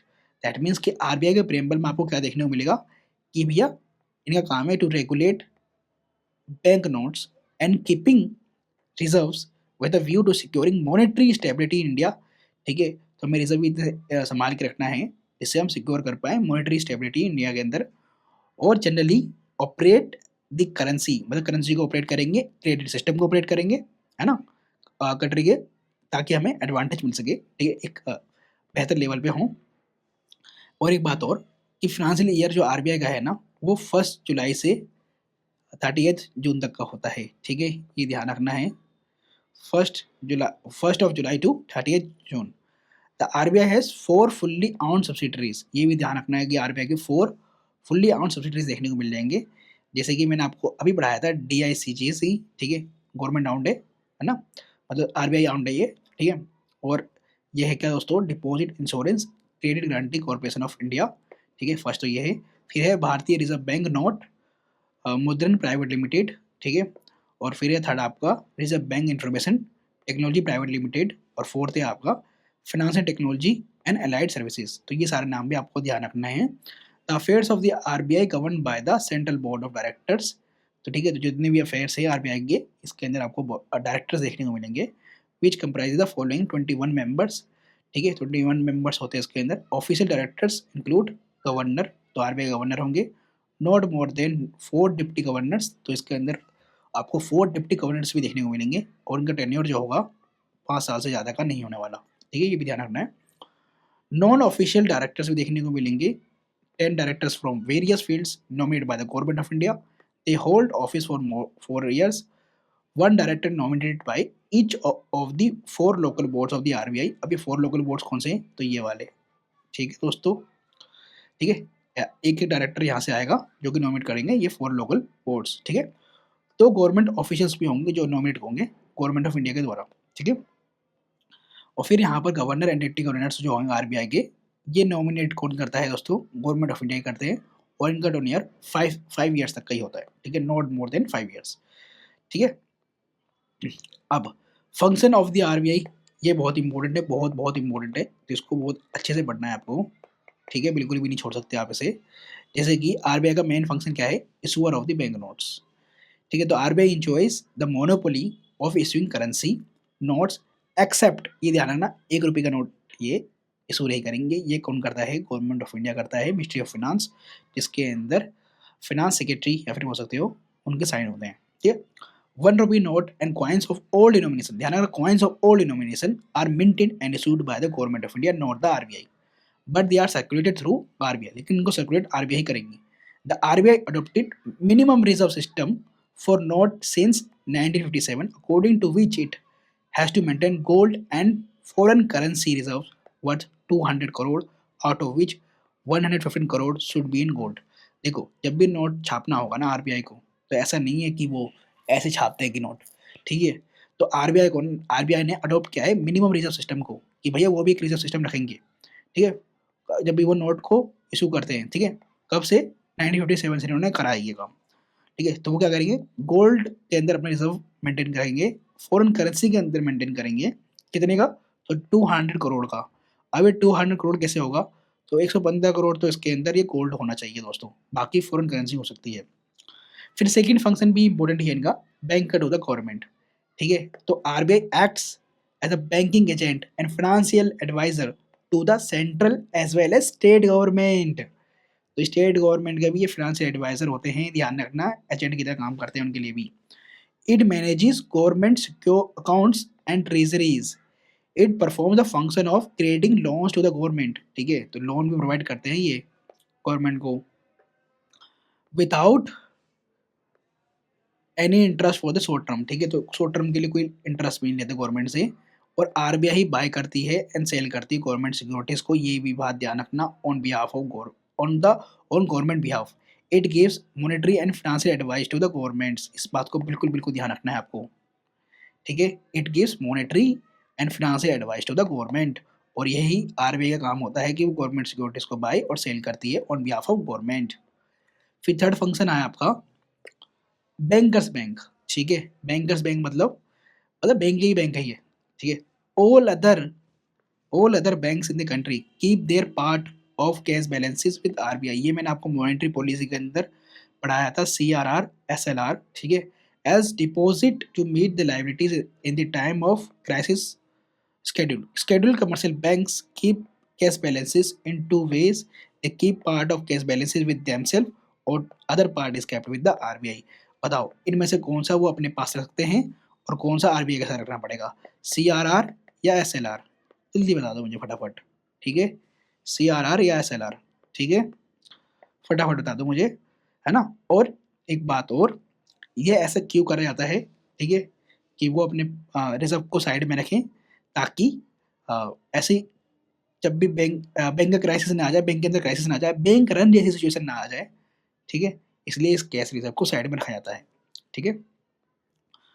Lender of last resort, इसके ऊपर PY क्यों आ रखा है कि lender of last resort से आप क्या समझते हो, तो ये ध्यान रखना, RBI is not only a banker to the bank but also lender of last resort, this means that in times of crisis, scheduled commercial banks approach RBI to get financial assistance, ठीक है। तो जब भी crisis आएगी तो scheduled commercial banks जो है approach कर सकते हैं आरबीआई को, उनको वो फाइनेंशियल असिस्टेंस प्रोवाइड कर देंगे, ठीक है, आरबीआई, ठीक है दोस्तों। As RBI is the lender of the last resort, it gives opportunity enabling itself to exercise control over banking system of the country। देखो लास्ट रिसोर्ट जब आरबीआई है तो आरबीआई कंट्रोल भी तो करेगी इन बैंकिंग सिस्टम को, yes. और एक बात और, फिफ्थ भी इनका इंपॉर्टेंट फंक्शन है, custodian of foreign exchange reserves, ठीक है। तो एक तरीके से कस्टडी ऑफ फॉरेन एक्सचेंज भी किसके पास रहती है, आरबीआई के पास ही होती है। तो RBI function as the custodian of the nation foreign exchange reserves in order to stabilize the rupee external value, RBI maintains the reserves of foreign currencies, which also help to stabilize exchange rate and promote international trade। अब देखो दोस्तों, एक बात मैं आपको अभी recent example से समझाता हूँ। देखो इस समय हो क्या रहा है, देखो हमारा ना फॉरेन पोर्टफोलियो इन्वेस्टमेंट जो है पुल आउट कर रहे हैं, हर कोई पैसा जो है बाहर निकाल रहे हैं, तुम्हारा जो है रिजर्व्स कम होते जा रहे हैं, ठीक है। फॉरेस्ट रिजर्व जो है हमारा कम होता जा रहा है। और एक बात और, जब लोग बाग जो है फॉरेन पोर्टफोलियो जो बाहर के जो हमारे इन्वेस्टर हैं जब वो पैसा पुल आउट करेंगे दोस्तों, तो रुपया जो है ना डेप्रिसिएट करता है, क्यों, क्योंकि यहाँ से डॉलर जा रहा है, हमारी कंट्री से डॉलर बाहर जा रहा है, डॉलर बाहर जा रहा है, मतलब डॉलर की डिमांड बढ़ रही है, डॉलर की डिमांड बढ़ रही है। डॉलर की जब डिमांड बढ़ेगी और सप्लाई कम होगी, डॉलर की सप्लाई कम होगी और डिमांड ज़्यादा होगी, तो डॉलर क्या होगा, स्ट्रॉन्ग होगा, ठीक है, डॉलर क्या होगा, स्ट्रॉन्ग होगा, और रुपया हमारा वीक होता जाएगा, रुपया हमारा वीक होता जाएगा, ठीक है, रुपया हमारा और वीक होता जाएगा, ठीक है, रुपया हमारा वीक होता जाएगा, क्योंकि रुपया का जो है डिमांड कम है, क्योंकि डॉलर की डिमांड ज़्यादा है तो रुपये की डिमांड कम हो रही है, क्योंकि हमारे यहाँ कोई इन्वेस्ट नहीं कर रहा, ठीक है। तो और रुपये की सप्लाई अच्छी खासी है हमारी, ठीक है, तो ऐसे में क्या होगा, रुपया हमारा डेप्रिसिएट करना स्टार्ट कर देगा, डेप्रिसिएट करना स्टार्ट कर देगा। तो आरबीआई यहाँ पर इंटरवीन करती है, आरबीआई यहाँ पर इंटरवीन करती है, आरबीआई करती है इंटरवीन। आरबीआई क्या करेगी, आरबीआई क्या करेगी, भाई देखो आरबीआई के पास फॉरेक्स रिजर्व है, कस्टोडियन है वो इसका, फॉरेक्स रिजर्व का, तो उसके पास खूब सारे डॉलर्स हैं, तो वो क्या करेगी, डॉलर्स को बेचना स्टार्ट कर देगी, डॉलर्स को उतार देगी मार्केट के अंदर, मतलब डॉलर की सप्लाई को बढ़ाना स्टार्ट कर देंगी कौन, आरबीआई। इससे क्या होगा, जो डिमांड है डॉलर की वो मीट करना स्टार्ट करेगी, जब वो मीट करना स्टार्ट करेगी तो होगा क्या, जो डॉलर की डिमांड बढ़ रही थी वो कम होगी, ठीक है, क्योंकि उसकी सप्लाई मेंटेन हो गई है, तो डिमांड हो जाएगा इक्वल टू सप्लाई, इसकी वजह से जो डॉलर स्ट्रॉन्ग होना बंद हो जाएगा, तो इससे हमारा जो रुपया है फिर से अप्रिशिएट करना स्टार्ट कर देगा, स्ट्रॉन्ग होना स्टार्ट हो जाएगा, ठीक है। तो अभी के लिए ये सिचुएशन नहीं हो पा रही, ठीक है, इसलिए जो हमारा रुपया है ना और वीक होता जा रहा है। क्यों नहीं हो पा रहा? क्योंकि एक मतलब रीज़न नहीं है ऐसा होने का। देखो वॉर जैसी सिचुएशन बनी हुई है आउटसाइड, ठीक है? ईरान की वॉर चल रही है इज़राइल से, ठीक है? अमेरिका से, और ट्रेड वॉर चल रहा है, ठीक है? ट्रेड वॉर की वजह से भी हो रहा है ये काम, ट्रेड वॉर, ठीक है? ये सारे जो हैं रीज़न हैं, रेमिटेंसेस नहीं आ पा रहे, ठीक है? क्योंकि बाहर जितने भी लोग हमारे गए हुए थे, वो सब वापस आ रहे हैं, ठीक है? सऊदी अरेबिया से, इन सब से, ठीक, गल्फ कंट्री से वापस आ रहे हैं, तो रेमिटेंसेस कम होते जा रहे हैं हमारे, ट्रेड कम होता जा रहा है हमारा, ठीक है? तो इसकी वजह से ये सारे जो है सिचुएशन की वजह से हमारा रुपया और वीक होता जा रहा है दोस्तों, ठीक है? और इस टाइम में पता भी है यूएसए के अंदर कौन प्रेज़िडेंट है? ट्रम्प हुआ है ना? तो वो ट्रम्प हुआ खुद का ट्रम्प चलाता है ना? चलो, अब 6th वाला पढ़ते हैं, controller of credit and money supply. ये बात मैंने आपको पहले ही पढ़ा दिया कि आरबीआई कंट्रोल करती है और इंक्रीज करती है, डिक्रीज करती है volume of the money supply according to the monetary requirement of the nation. This is important so as to control the inflation. Yes, इस काम को क्यों करती हैं? क्योंकि वो इन्फ्लेशन कंट्रोल करना चाहती हैं और डिफ्लेशन को भी, ठीक है? By controlling the level of money supply in the market. More expansion of credit money or money supply lead to the inflation, whereas huge contraction of credit money results in the deflation. While checking these, RBI stabilizes general price level and increase the output. ठीक है? और 7 function है इसका, 7th जो last function नहीं और important है ये भी, regulator of the banks. Bank के ये रेगुलेटर भी होते हैं, यस और नो? यस। तो RBI is entitled by regulatory powers under the RBI Act of 1934 and the Banking Regulation Act of 1949. Regulations relate to the licensing of banks, ठीक है? तो लाइसेंस प्रोवाइड करना बैंक्स को, और expansion of the commercial bank को expand करना in terms of their branches in the country, abroad और in even domestic में भी, prescribing minimum requirements of paid up capital and reserves, ठीक है? ये सब कंट्रोल कौन करती है? आरबीआई करती है, ठीक है? और एक बात और, एज पर the Indian coinage act of 1906, coins issued up to denomination of 1000 rupees as per the as per the Reserve Bank of India Act 1934, currency notes can be issued up to the denomination of 10,000 rupees। मतलब coins को आप 1000 तक इस वाले act से, और currency notes को 10,000 तक कर सकते हो, ठीक है?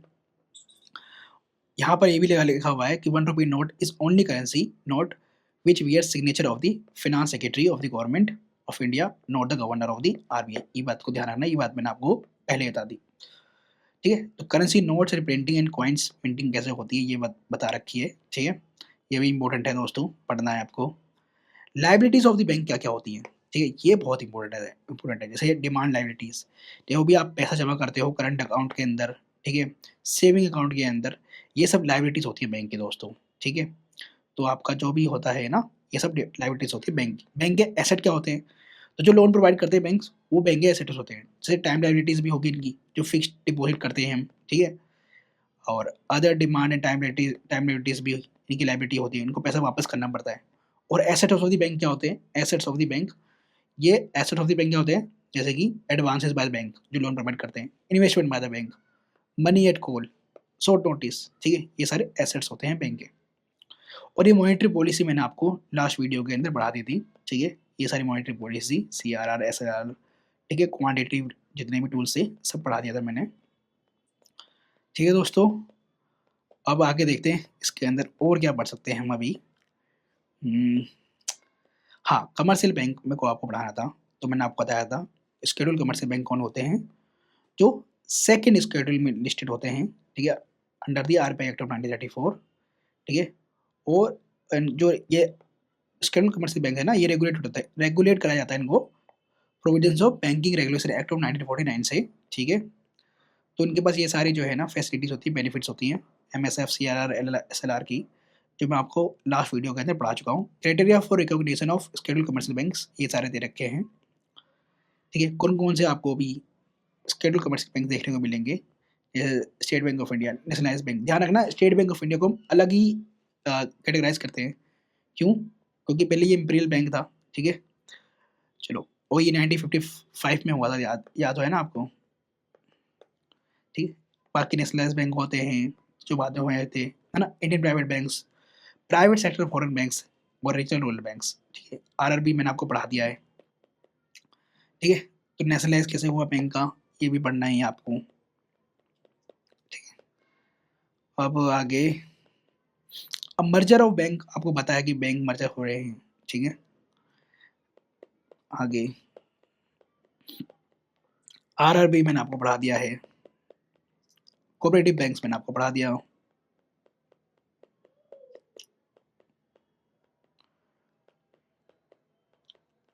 डेवलपमेंट बैंक्स मैंने आपको पढ़ा दिया, जैसे कि नाबार्ड, सिडबी, एक्सिम, एनएचबी, ये सब मैंने आपको पढ़ा दिया, ठीक है।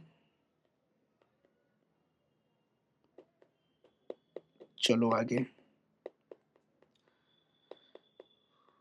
प्राइमरी डीलर्स मैंने आपको पढ़ा दिया, small finance bank, payments bank भी पढ़ा दिया आपको,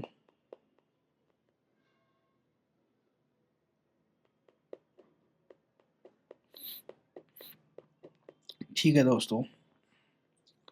अब हम पढ़ेंगे दोस्तों आपका एनपीए के बारे में, ठीक है, नॉन परफॉर्मिंग एसेट्स के बारे में, ठीक है। आपने आरबीआई पूरा पढ़ लिया, ठीक है। आरबीआई के अंदर मैंने अभी आपको पढ़ाया था कि हिल्टन यंग कमीशन ने रिकमेंडेशन दिया था, इसको royal commission on Indian currency and finance भी बोलते हैं। पहले कोलकाता में इसका आपका हेडक्वार्टर था, फिर मुंबई ट्रांसफर हो गया, और एज अ सेंट्रल बैंक ये पाकिस्तान, म्यांमार का ही ये वर्क कर रहा था, और इवन इसका बताओ दोस्तों एक कंट्री और है, कुवैत, ठीक है। ये सब मैंने आपको पढ़ा दिया, ठीक है। और डायरेक्टर्स के बारे में बता दिया कि भैया गवर्नर इसके हेड ऑफ आरबीआई होते हैं, ठीक है। डिप्टी गवर्नर के तो होते हैं, 4 हो सकते हैं, ठीक है। मॉनेटरी अथॉरिटी होती है, इनके फंक्शन के बारे में, पावर एंड फंक्शन के बारे में पूरा बता दिया, ठीक है। रेगुलेट करते हैं यूपीआई को, नेफ्ट को, आरटीजीएस को, डिजिटल पेमेंट्स को, एनपीसीआई को, पेमेंट्स बैंक को, ठीक है। और फाइनेंशियल इंक्लूजन एंड डेवलपमेंट में इनका काम है, प्रमोट करते हैं प्रायोरिटी सेक्टर लैंडिंग को, जनधन योजना को ये इन्होंने इनिशिएटिव चलाई, small finance bank, payments bank, ठीक है। फॉरेन एक्सचेंज मैनेजमेंट का भी काम है, फॉरेन रिजर्व का भी, ठीक है। मैनेज करते हैं फॉरेन रिजर्व को, है ना, इम्प्लीमेंट करते हैं फेमा एक्ट को, फॉरेन एक्सचेंज मैनेजमेंट एक्ट 1999, और स्टेबलाइज करते हैं रूपी एक्सचेंज रेट को, ठीक है। चलो अब हम पढ़ेंगे दोस्तों नॉन परफॉर्मिंग एसेट्स को। जब आप ये समझ जाओगे नॉन परफॉर्मिंग एसेट्स, फिर सारफेसी एक पढ़ेंगे, और फिर हम पढ़ेंगे दोस्तों आपका आईबीसी कोड, फिर पेसल नॉर्म्स, ठीक है। सो दोस्तों एनपीए, एनपीए मतलब नॉन परफॉर्मिंग एसेट्स। अब एसेट्स तो हैं लेकिन ये परफॉर्म नहीं कर रहा, तो इसलिए बोलते हैं उसे नॉन परफॉर्मिंग एसेट्स। और मैंने अभी आपको बताया था कि जो बैंक के एसेट्स होते हैं, वो लोन्स जो वो देते हैं ना कस्टमर्स को या पब्लिक को या फिर एंटरप्राइजेस को, उसी को हम क्या कहेंगे दोस्तों, एसेट्स बोलेंगे। कब, किसका, बैंक का एसेट्स। तो जो भी लोन या एडवांस जहाँ पर इंटरेस्ट और जो प्रिंसिपल पेमेंट है ना, वो उनको वापस नहीं मिल पा रही, वो ओवरड्यू हो जा रही है, कितने दिनों के लिए, 90 डेज या मोर देन 90 डेज, तो वो एनपीए बन जाता है, उसको हम कैटेगराइज कर देते हैं नॉन परफॉर्मिंग एसेट्स, ठीक है। अभी है ना एग्रीकल्चर सेक्टर के अंदर ना, एग्रीकल्चर सेक्टर के अंदर ये डिफरेंट है, मतलब ये 90 डेज वाला क्राइटेरिया इसके अंदर नहीं चलेगा। क्यों? क्योंकि दोस्तों क्रॉप जो है 90 डेज देख के नहीं होता, ये सीजन बेस्ड है, ठीक है। तो इसके अंदर हम शॉर्ट ड्यूरेशन क्रॉप देखते हैं और लॉन्ग ड्यूरेशन क्रॉप देखते हैं। शॉर्ट ड्यूरेशन क्रॉप को हम बोलेंगे ट्रू क्रॉप सीजन, और लॉन्ग ड्यूरेशन क्रॉप को बोलेंगे वन क्रॉप सीजन, ठीक है। तो सीजन बेस्ड यहाँ पर हम एनपीए को कैटेगराइज करते हैं एग्रीकल्चर के अंदर, ठीक है। बस इतना ही जानकारी बहुत है इसके अंदर, ठीक है। तो बैंक जो लोन प्रोवाइड करती है वो उनके लिए क्या होती है दोस्तों, एसेट होती है, तो इसको इसलिए बोलते हैं नॉन परफॉर्मिंग एसेट्स, ठीक है। तो इस बात का ध्यान रखना है आपको। अब इसके अंदर ना हम फर्दर क्लासिफिकेशन और कर सकते हैं, जैसे कि अगर हमने मान लिया कि 31 जैन है, ठीक है, 31 जैन है, ये कुछ भी, आपने यहाँ पर इसको 31 जैन की जगह आप इसको ये मान लो कि ये 1 जैन है, कुछ भी, ठीक है। तो अगर देखा जाए तो जैसे कि यहाँ पर मैं बोल रहा हूँ 90 डेज, 90 डेज का यहाँ पर मैं लिख देता हूँ एक बार के लिए, यहाँ पर ये बोल रहा हूँ मैं कि ये 90 डेज है, ठीक है। तो 90 डेज से ऊपर जो ये आपका महीना होता है ना, जैसे first month, second month, third month, तो सब मतलब फर्स्ट मंथ तक ये चलाएगा स्पेशल मेंशन अकाउंट के अंदर SMA 0। सेकंड मंथ में आ जाएगा तो SMA 1, थर्ड मंथ में आ जाएगा तो SMA 2। फिर जैसे ही 90 डेज का थ्रेशोल्ड पार होगा ये कहलाएगा NPA, ठीक है, नॉन परफॉर्मिंग एसेट। अब इसको और हम फर्दर क्लासिफिकेशन और करेंगे आगे, जैसे कि अगर NPA लेस देन 12 मंथ तक है, ठीक है, 12 महीने से कब तक का है, तो उसे कहेंगे हम सब सब स्टैंडर्ड एसेट्स। फिर डाउटफुल एसेट कब बनेगा, जब वो 12 महीने से ऊपर हो जाएगा, दैट मीन्स 1 साल से ऊपर का हो जाएगा, ठीक है, अभी तक हमारा लोन अमाउंट वापस नहीं आ रहा। और लॉस एसेट किसे कहेंगे, जो कि अब आइडेंटिफाई कर रहे हैं हम उसे अनकलेक्टेबल बाय ऑडिटर्स या फिर RBI, ठीक है। फिर इसके आगे हम स्ट्रेस्ड एसेट्स भी पढ़ते हैं, जिसको हम राइट ऑफ करना बंद करते हैं, रिटर्न ऑफ कर देते हैं, और इसको हम रीस्ट्रक्चर कर देते हैं। मतलब रिटर्न ऑफ इसलिए करते हैं ताकि हम उसको रीस्ट्रक्चर कर पाएँ। ये रीस्ट्रक्चर क्यों कराया जाता है, क्योंकि बार बार हमें उसको ऑडिट करना पड़ता है, बार बार इसके अकाउंट में डालना पड़ता है, इसलिए उसको हम रिटर्न ऑफ कर देते हैं, वेव ऑफ नहीं करते। वेव ऑफ अलग है। वेव ऑफ क्या होता है दोस्तों, जहाँ पर जो बोरोइंग है या फिर बोरो है ना, उसको जो बोरोवर है अब वो मतलब लायबल नहीं है कि उसको रीपे करना है, हमने उसका पैसा माफ़ कर दिया, ठीक है, यहाँ पर हमने उसका पैसा माफ़ कर दिया, जैसे किसानों का पैसा माफ़ कर दिया जाता है, वेव ऑफ करा जाता है, ठीक है। किसान जो भी लोन लेते हैं, कर्जा लेते हैं, वो उनको माफ़ कर दिया जाता है। तो borrower is no longer to liable to repay, ठीक है। राइट ऑफ में डिफरेंट है, यहाँ पर हम बैलेंस शीट को क्लियर करना चाहते हैं, ठीक है। जो बैंक की जो बैलेंस शीट होता है जिसके अंदर वो एसेट और अपने लाइबिलिटीज को लिखते हैं, उसके हम क्लियर करना चाहते हैं, ठीक है। टैक्स लाइबिलिटी एक तरीके से दिखाता है ये, है ना, टैक्स लाइबिलिटी होती है ये एसेट्स वगैरह के। तो ब्रोवर यहाँ पर अभी भी लायबल है कि वो रीपे करेगा पैसा, लेकिन उसको हमने लिखना बंद कर दिया है ताकि हम बैलेंस शीट को क्लियर कर पाएँ, ठीक है दोस्तों। बस राइट ऑफ और वेव ऑफ में आपको इतना ही समझना है।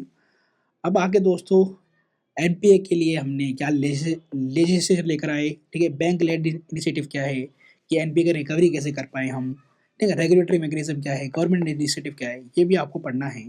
फिर हम थोड़ा डिटेल के अंदर सारफेसी एक्ट भी पढ़ेंगे और फिर IBC कोड भी पढ़ेंगे, ठीक है, क्योंकि ये दोनों ही इंपॉर्टेंट है NPA के लिए। तो अगर तुम लेजिस्लेशन की बात करो तो हमने सारफेसी एक्ट बनाया, ठीक है, जो 2002 में आया था। इसका फुल फॉर्म है securitisation and reconstruction of financial asset and enforcement of security interest. फिर हमने 2016 में बनाया IBC, insolvency and bankruptcy code. अब देखो दोस्तों 2002 वाला जो एक्ट था, ये कोई टाइम बाउंड, इसके अंदर कोई रिजोल्यूशन नहीं था, इसलिए हमने IBC लेकर आया टाइम बाउंड करने के लिए, ताकि हमें कम समय में ही NPA की रिकवरी हो जाए, ठीक है। फिर कुछ रेगुलेटरी मैकेनिज्म देखने को मिलेंगे, जैसे एसेट रिकंस्ट्रक्शन कंपनी बनाई हमने, है ना, और RBI का प्रॉम्प्ट करेक्टिव एक्शन भी देखने को मिलेगा फ्रेमवर्क, और RBI का प्रूडेंशियल नॉर्म्स भी देखने को मिलेंगे जिसमें वो गाइडलाइंस देता है बैंक्स को, ठीक है दोस्तों। और देखो एसेट रिकंस्ट्रक्शन कंपनी या फिर बैड बैंक का काम क्या होता है, इसको हम बैड बैंक भी कहते हैं, देखो नाम से बैड बैंक है लेकिन काम इनको तो अच्छा ही होता है ना, बैंक की रिकवरी करते हैं। बैड बैंक इसलिए कहते हैं क्योंकि बैड बैंक इसलिए कहते हैं क्योंकि जो पैसा था हमारा काम नहीं आ रहा, नॉन परफॉर्मिंग एसेट है, तो वो बैड मनी हो गया, तो उसको कहते हैं बैड बैंक इसलिए, ठीक है। तो बैड बैंक के अंदर आपको दो एंटरप्राइज देखने को मिलेंगे, एक है NARCL और एक है IDRCL, ठीक है। अब डेफ में मत जाना दोस्तों, पर इतना समझो कि NARCL और IDRCL क्या है, ये बैड बैंक है जिनका काम होता है रिकवरी का, ठीक है। एक इनमें से क्या करेगा, एक इनमें से बोलेगा कि भैया मैं करूँगा बैंक से पैसा, जो इनका NPA है उसे मैं खरीद लूँगा जैसे से 60 करोड़ का NPA था बैंक का, तो मैं उसे मैं खरीद लूँगा कम पैसे में, और IDRCL का काम होगा उसको रिकवर करना, ठीक है। तो NPA अगर बैंक रिकवर नहीं कर पा रही है तो वो बैड बैंक को देती है अपना लोन, ठीक है, जैसे 60 करोड़ का लोन है तो वो बैड बैंक को दे देंगी, ठीक है, क्योंकि बैंक का काम तो है लोन प्रोवाइड करना, और लोन प्रोवाइड करेंगे तो ग्रोथ होगी इकोनॉमी के अंदर, उससे वो पैसा भी कमाएंगे, ठीक है। उनका मेन काम ये नहीं होता कि रिकवर करो, रिकवर करने के लिए स्पेशल बैड बैंक होता है। फिर इसके अंदर कुछ गवर्नमेंट के इनिशिएटिव भी देखने को मिलेंगे, जैसे कि रिकैपिटलाइजेशन ऑफ बैंकिंग सेक्टर, ठीक है। मिशन इंद्रधनुष, ध्यान रखना मिशन इंद्रधनुष किससे रिलेटेड है, तो NPA की रिकवरी के लिए या फिर बैंक से रिलेटेड है। फिर आपका 4R स्ट्रेटेजी, जिसके अंदर हम रिकॉग्निशन करेंगे बैंक लोन का, डिजुलेशन लेकर आएंगे उसके लिए, फिर रिकैपिटलाइजेशन करेंगे उसका, फिर रिफॉर्म्स लेकर आएंगे, ठीक है, 4R स्ट्रेटेजी को यूज करा जाता है फिर बैंक के द्वारा भी कुछ इनिशिएटिव्स हैं, जैसे कि स्ट्रेंथनिंग करना क्रेडिट अप्रेजल सिस्टम को, इम्प्रूव करना रिस्क मैनेजमेंट को एंड मॉनिटरिंग मैकेनिज्म को। ठीक है, ये इतना इंपॉर्टेंट नहीं है, बस सरफेस एक टॉपिक समझ लो, समझ में आ गया तो आपको मेंस के लिए इंपॉर्टेंट है ये आपकी। ठीक है, तो सरफेस एक्ट है आपका 2002 में, जो एम्पावर करता है बैंक्स को, है ना, फाइनेंशियल इंस्टीट्यूशन को, कि वो रिकवर कर पाए अपना एनपीओ को विदाउट कोर्ट इंटरवेंशन। मतलब आपको कोर्ट में जाने की जरूरत नहीं है, आप विदाउट कोर्ट के अंदर जाए अपना ये फाइनेंशियल इंस्टीट्यूशन ये भी बैंक से ये रिकवर कर पाएंगे एनपीएस को। कैसे, ध्यान रखना, ये इसके अंदर एप्लीकेबल कौन होंगे, तो ये एप्लीकेबल है to secured loans exceeding 1 lakh, 1 lakh से कम वालों के लिए नहीं, और exclude agriculture land from recovery proceeding. ध्यान रखना, इसके अंदर एग्रीकल्चर लैंड आता नहीं है सिक्योर सरफेस एक्ट के अंदर, ये ध्यान रखना। ठीक है, आपके प्री के लिए इंपॉर्टेंट है। मैकेनिज्म क्या है, तो यहाँ पर सिक्योरिटाइजेशन करा जाएगा फाइनेंशियल एसेट का। रिकवरी कैसे करी जाएगी, तो जो भी फाइनेंशियल एसेट है, ठीक है, जो भी उसने कोलेटरल प्रोवाइड किया था, तो उस फाइनेंशियल एसेट का यहाँ पर सिक्योरिटाइजेशन करा जाएगा। फिर एसेट रिकवरी कंपनी जो है ना, वो मैनेज करेगी एनपीएस को, कैसे रिकवर करना है, कैसे खरीदना है, सब जो है एसेट रिकवरी कंपनी का काम होगा। फिर वो एनफोर्स करेंगे सिक्योरिटी इंटरेस्ट को अपने, जो भी क्रेडिटर्स के जो आपका सिक्योरिटी इंटरेस्ट है उसको ये एनफोर्स करने का काम कौन करेंगे, ये करेगा एसेट रिकवरी कंपनी। देखो ज़्यादा डिटेल में मत जाओ, ठीक है, इनका काम ये समझो कि एनपीए रिकवर करना होता है। आपके प्री के लिए तो दोस्तों इतना ही इंपॉर्टेंट है, मेंस के लिए इंपॉर्टेंट है। मेंस के लिए आपको पूरा उसका नोट्स बनाना पड़ेगा, पूरा मैकेनिज्म आपको लिखना पड़ेगा, ऑब्जेक्टिव लिखना पड़ेगा, तब आपको एग्जाम में मार्क्स मिलेंगे। ठीक है, और फिर ये भी लिखना पड़ेगा, डाटा भी देना पड़ेगा फिर मेंस के लिए कि कितना इन्होंने रिकवर कर लिया, कितने टाइम में कर लिया, इम्प्लीमेंटेशन कैसा है इनका, ठीक है, और इनके ड्रॉबैक्स, ठीक है, और इनके कॉन्स एंड प्रॉन्स दोनों लिखने पड़ेंगे, फिर आईबीसी से कंपेयर भी करना पड़ेगा। ठीक है, तभी आपको ये मेंस में मार्क्स मिलेंगे। ठीक है, लेकिन प्री के लिए इतना इंपॉर्टेंट है दोस्तों। लिमिटेशन क्या है, टाइम कंज्यूमिंग प्रोसेस है, प्रैक्टिस में देखा बहुत ज़्यादा टाइम ले रहा है, कोई इफेक्टिव प्रोसीजर नहीं है अनसिक्योर्ड लोन्स के लिए। ठीक है, कोई इफेक्टिव जो है प्रोसीजर नहीं है इफेक्टिव लोन्स के लिए। अब इसी के साथ है दोस्तों, आपको एक कॉन्सेप्ट और समझना है, ट्विन बैलेंस शीट प्रॉब्लम। ये बहुत ज़्यादा न्यूज में था 2019 2020 में, इवन 2017-18 में भी। हो क्या रहा था कि भैया बैंक लोन प्रोवाइड कर रही थी, ठीक है, अब बैंक के लिए जो लोन प्रोवाइड कर रहा है वो एसेट है, और जब वो एसेट उसका वापस नहीं आएगा तो बैंक का भी बैलेंस शीट बिगड़ेगा। ठीक है, और जिसको उन्होंने लोन दिया, जैसे कंपनी को लोन दिया, ठीक है, कॉर्पोरेट को लोन दिया, ठीक है, अगर वो लोन वापस नहीं दे पा रहे, इसका मतलब कि भैया उनको भी लॉस हो रहा है कहीं ना कहीं, उनको भी लॉस हो रहा है, तभी वो लोन वापस नहीं कर पा रहे। अगर उनको भी लॉस हो रहा है दोस्तों, तो उनका भी बैलेंस शीट बिगड़ रहा है, तो इसलिए बोला गया ट्विन बैलेंस शीट प्रॉब्लम। तो distress faced by both public sector banks and corporate sectors. ठीक है, इसको कहते हैं ओवर लेवरेज्ड। ठीक है, तो इसको कहते हैं हम दोस्तों ट्विन बैलेंस शीट प्रॉब्लम। ठीक है, अब आगे हम आईबीसी को समझेंगे, इंसॉल्वेंसी एंड बैंकरप्सी। ध्यान रखना, यहाँ पर इंसॉल्वेंट व्यक्ति के लिए इंसॉल्वेंसी का यूज करा गया है, और बैंकरप्ट हो रही है बैंक, ठीक है, एनपीए की वजह से, तो उसके लिए बोला गया बैंकरप्सी, है ना, कोड 2016 के अंदर है, तो इसका ध्यान रखना। किस कमेटी ने रिकमेंडेशन दिया, तो ये भी ध्यान रखना, TK Viswanathan bankruptcy law reforms committee ने। ठीक है, तो ये है क्या दोस्तों आपका, तो एक यूनिफाइड फ्रेमवर्क है for insolvency resolution of corporate entities का। ठीक है, तो जो कॉर्पोरेट एंटिटीज हैं, ठीक है, जो इंसॉल्वेंट कर जा रही हैं ना, लोन वापस नहीं कर रही हैं, तो उनके लिए, उन कॉर्पोरेट एंटिटीज के लिए इंसॉल्वेंसी के लिए ये फ्रेमवर्क बनाया गया है। पार्टनरशिप्स एंड इंडिविजुअल सबके लिए, पार्टनरशिप के लिए भी है, इवन इंडिविजुअल्स के लिए भी है। ठीक है, इस बात को ध्यान रखना। अब इंस्टीट्यूशनल फ्रेमवर्क क्या है इसके अंदर, तो ये समझना है आपको। एंड सेकंड दोस्तों, यहाँ पर देखो वाटरफॉल मैकेनिज्म देखने को मिलेगा। अब ये वाटरफॉल मैकेनिज्म क्या है, इसे समझो। देखो यहाँ पर क्या है, हम प्रायोरिटाइज कर पाएंगे रीपेमेंट को, है ना, starting with secured creditors and worker dues. That means कि भैया हमें रीपेमेंट कैसे करनी है, ताकि जो है हम सिक्योर कर पाए क्रेडिटर्स के भी मतलब इंटरेस्ट को, और जो वर्कर के ड्यूज हैं, ठीक है, वर्कर्स के जो भी पैसे वैसे हैं उसको भी हम रीपेमेंट कर पाएँ। ठीक है, अब देखो दोस्तों, मैं तुम्हें एक बात बताता हूँ, इसके अंदर ये प्रोसेस आपको बहुत समझना है। ये क्या, रिजोल्यूशन प्रोसेस को, कि यहाँ पर जो है रिजोल्यूशन कैसे प्रोसेस किया जाता है, मतलब रिजोल्यूशन कैसे किया जाता है एनपीए का। तो ध्यान रखना, चाहे वो क्रेडिटर हो डेटर हो, वो दोनों में से कोई भी केस फाइल कर सकते हैं एनसीएलटी में। ठीक है, चाहे वो क्रेडिटर हो या डेटर हो, दोनों ही दोनों में से कोई भी, देखा ना और लिखा हुआ है, दोनों में से कोई भी एनसीएलटी जा सकते हैं, नेशनल कंपनी लॉ ट्राइब्यूनल जा सकते हैं, ठीक है, जो भी इंसॉल्वेंसी कर रहा है। तो इसमें होगा क्या, अब एक इंटरिम रेजोल्यूशन प्रोफेशनल जो है अपॉइंटेड किया जाएगा, जिसको हम इंसॉल्वेंसी जो है प्रोफेशनली बोलते हैं, उसको अपॉइंट किया जाएगा। वो देखेगा कि भैया इंसॉल्वेंट कौन है, ठीक है। फिर वो एक रेजोल्यूशन प्लान लेकर आएगा, वो रेजोल्यूशन प्लान लेकर आएगा कि इस एनपीओ को रिकवर कैसे करना है। तो वो फॉर्मुलेट करेगा एक रेजोल्यूशन प्लान को, है ना, जो अप्रूव कर जाएगा बाद में कमेटी ऑफ क्रिएटर्स के द्वारा, ठीक है, सीओसी के द्वारा। कमेटी ऑफ क्रिएटर्स कैसे अप्रूव करेंगे, अगर वो इस रेजोल्यूशन प्लान को एक्सेप्ट करते हैं तो यहाँ पर 66% बाय वोट होना चाहिए, तो प्लान एग्जीक्यूट करेगा। अगर रिजेक्ट करते हैं तो यहाँ पर लिक्विडेशन के लिए चला जाएगा उनका एसेट, ठीक है, उनका एसेट लिक्विडेशन के लिए चला जाएगा, जो भी एसेट है उसको मनी फॉर्म में ला दिया जाएगा, ठीक है। फिर उससे जो भी वर्कर्स का पैसा वो भी वापस करा जाएगा, और बैंक का जो है क्रेडिटर्स का भी पैसा वापस करा जाएगा, रीपेमेंट करी जाएगी, ठीक है। तो इसके अंदर इंस्टीट्यूशनल फ्रेमवर्क में क्या क्या रखा गया है, इंसॉल्वेंसी प्रोफेशनल, जिसको आईपीसी बोलते हैं, और इंसॉल्वेंसी प्रोफेशनल एजेंसीज भी बनाई गई है, और नेशनल कंपनी लॉ ट्राइब्यूनल भी, और यहाँ पर आपको एक चीज़ और देखने को मिलेगी, insolvency and bankruptcy board of India, ठीक है। बस प्री के लिए इतना ही इंपॉर्टेंट है दोस्तों। अब आपका जो प्री के लिए इंपॉर्टेंट है वो है बेसल नॉर्म्स, ठीक है। और बेसल नॉर्म्स क्या क्यों बनाए गए, ताकि भैया बैंक जैसे सिचुएशन ना आए, बैंक के अंदर ऐसी कोई क्राइसिस ना आ जाए, ठीक है, बैंक डूबे ना, इसलिए ये बेसल नॉर्म्स बनाए गए। तो इंटरनेशनल बैंकिंग रेगुलेटरी फ्रेमवर्क जो है किसने दिया, basal committee on banking supervision ने, ठीक है, BCBS ने दिया, ठीक है। इनका काम है कि भैया एनहांस करना stability and resilience of global banking system को, ठीक है, एनहांस करना, स्टेबिलिटी लेकर आना, है ना, और रेजिलियंट बना देना ग्लोबल बैंकिंग सिस्टम को, ताकि वो कोई भी क्राइसिस से लड़ सके, ठीक है। तो भैया बेसल 1 तो 1988 में आया था, ठीक है, तो ये पुराना हो गया, अब इतना इंपॉर्टेंट नहीं है।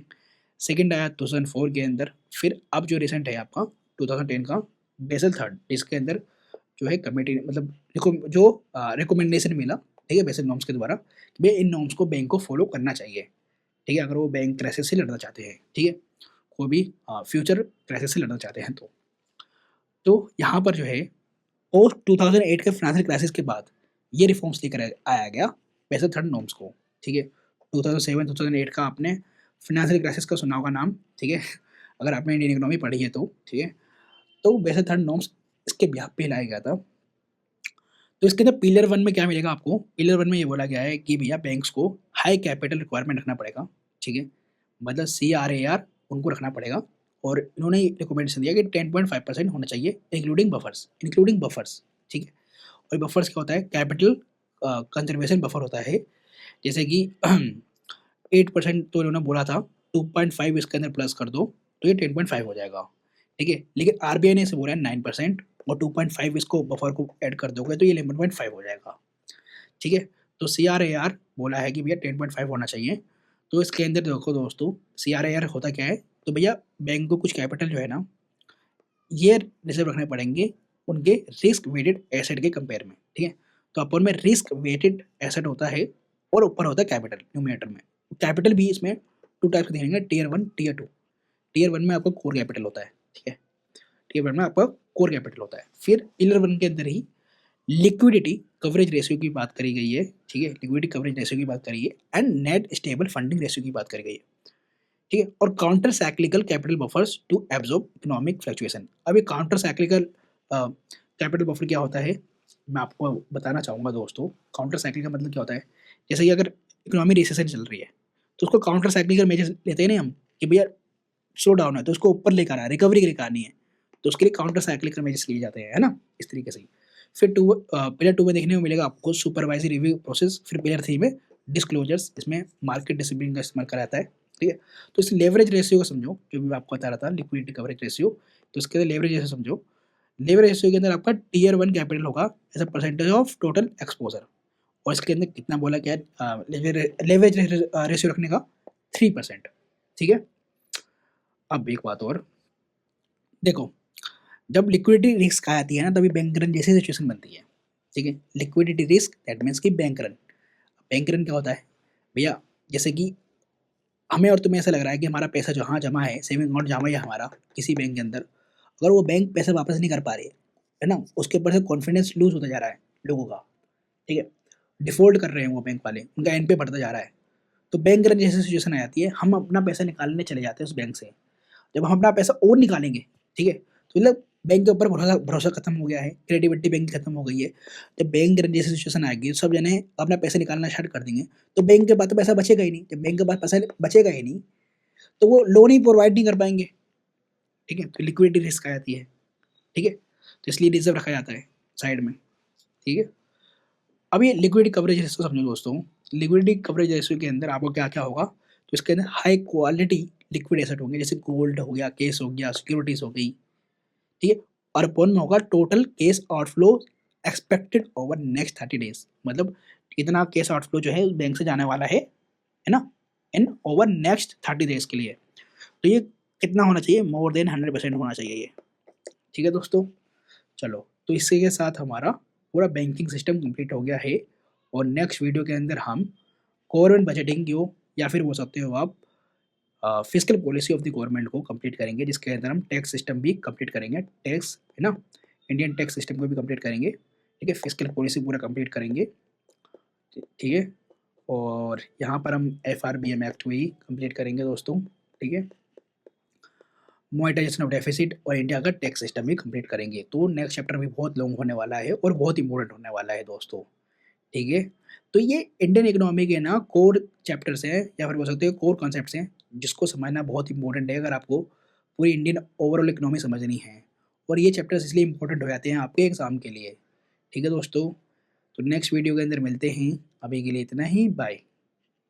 और भाई PYQs भी कर लेना, PYQs मैंने आपको करा दिए हैं, ठीक है दोस्तों, PYQs भी करने हैं इसके, बिना PYQs के बेड़ा पार नहीं होगा आपका, ठीक है, चलो।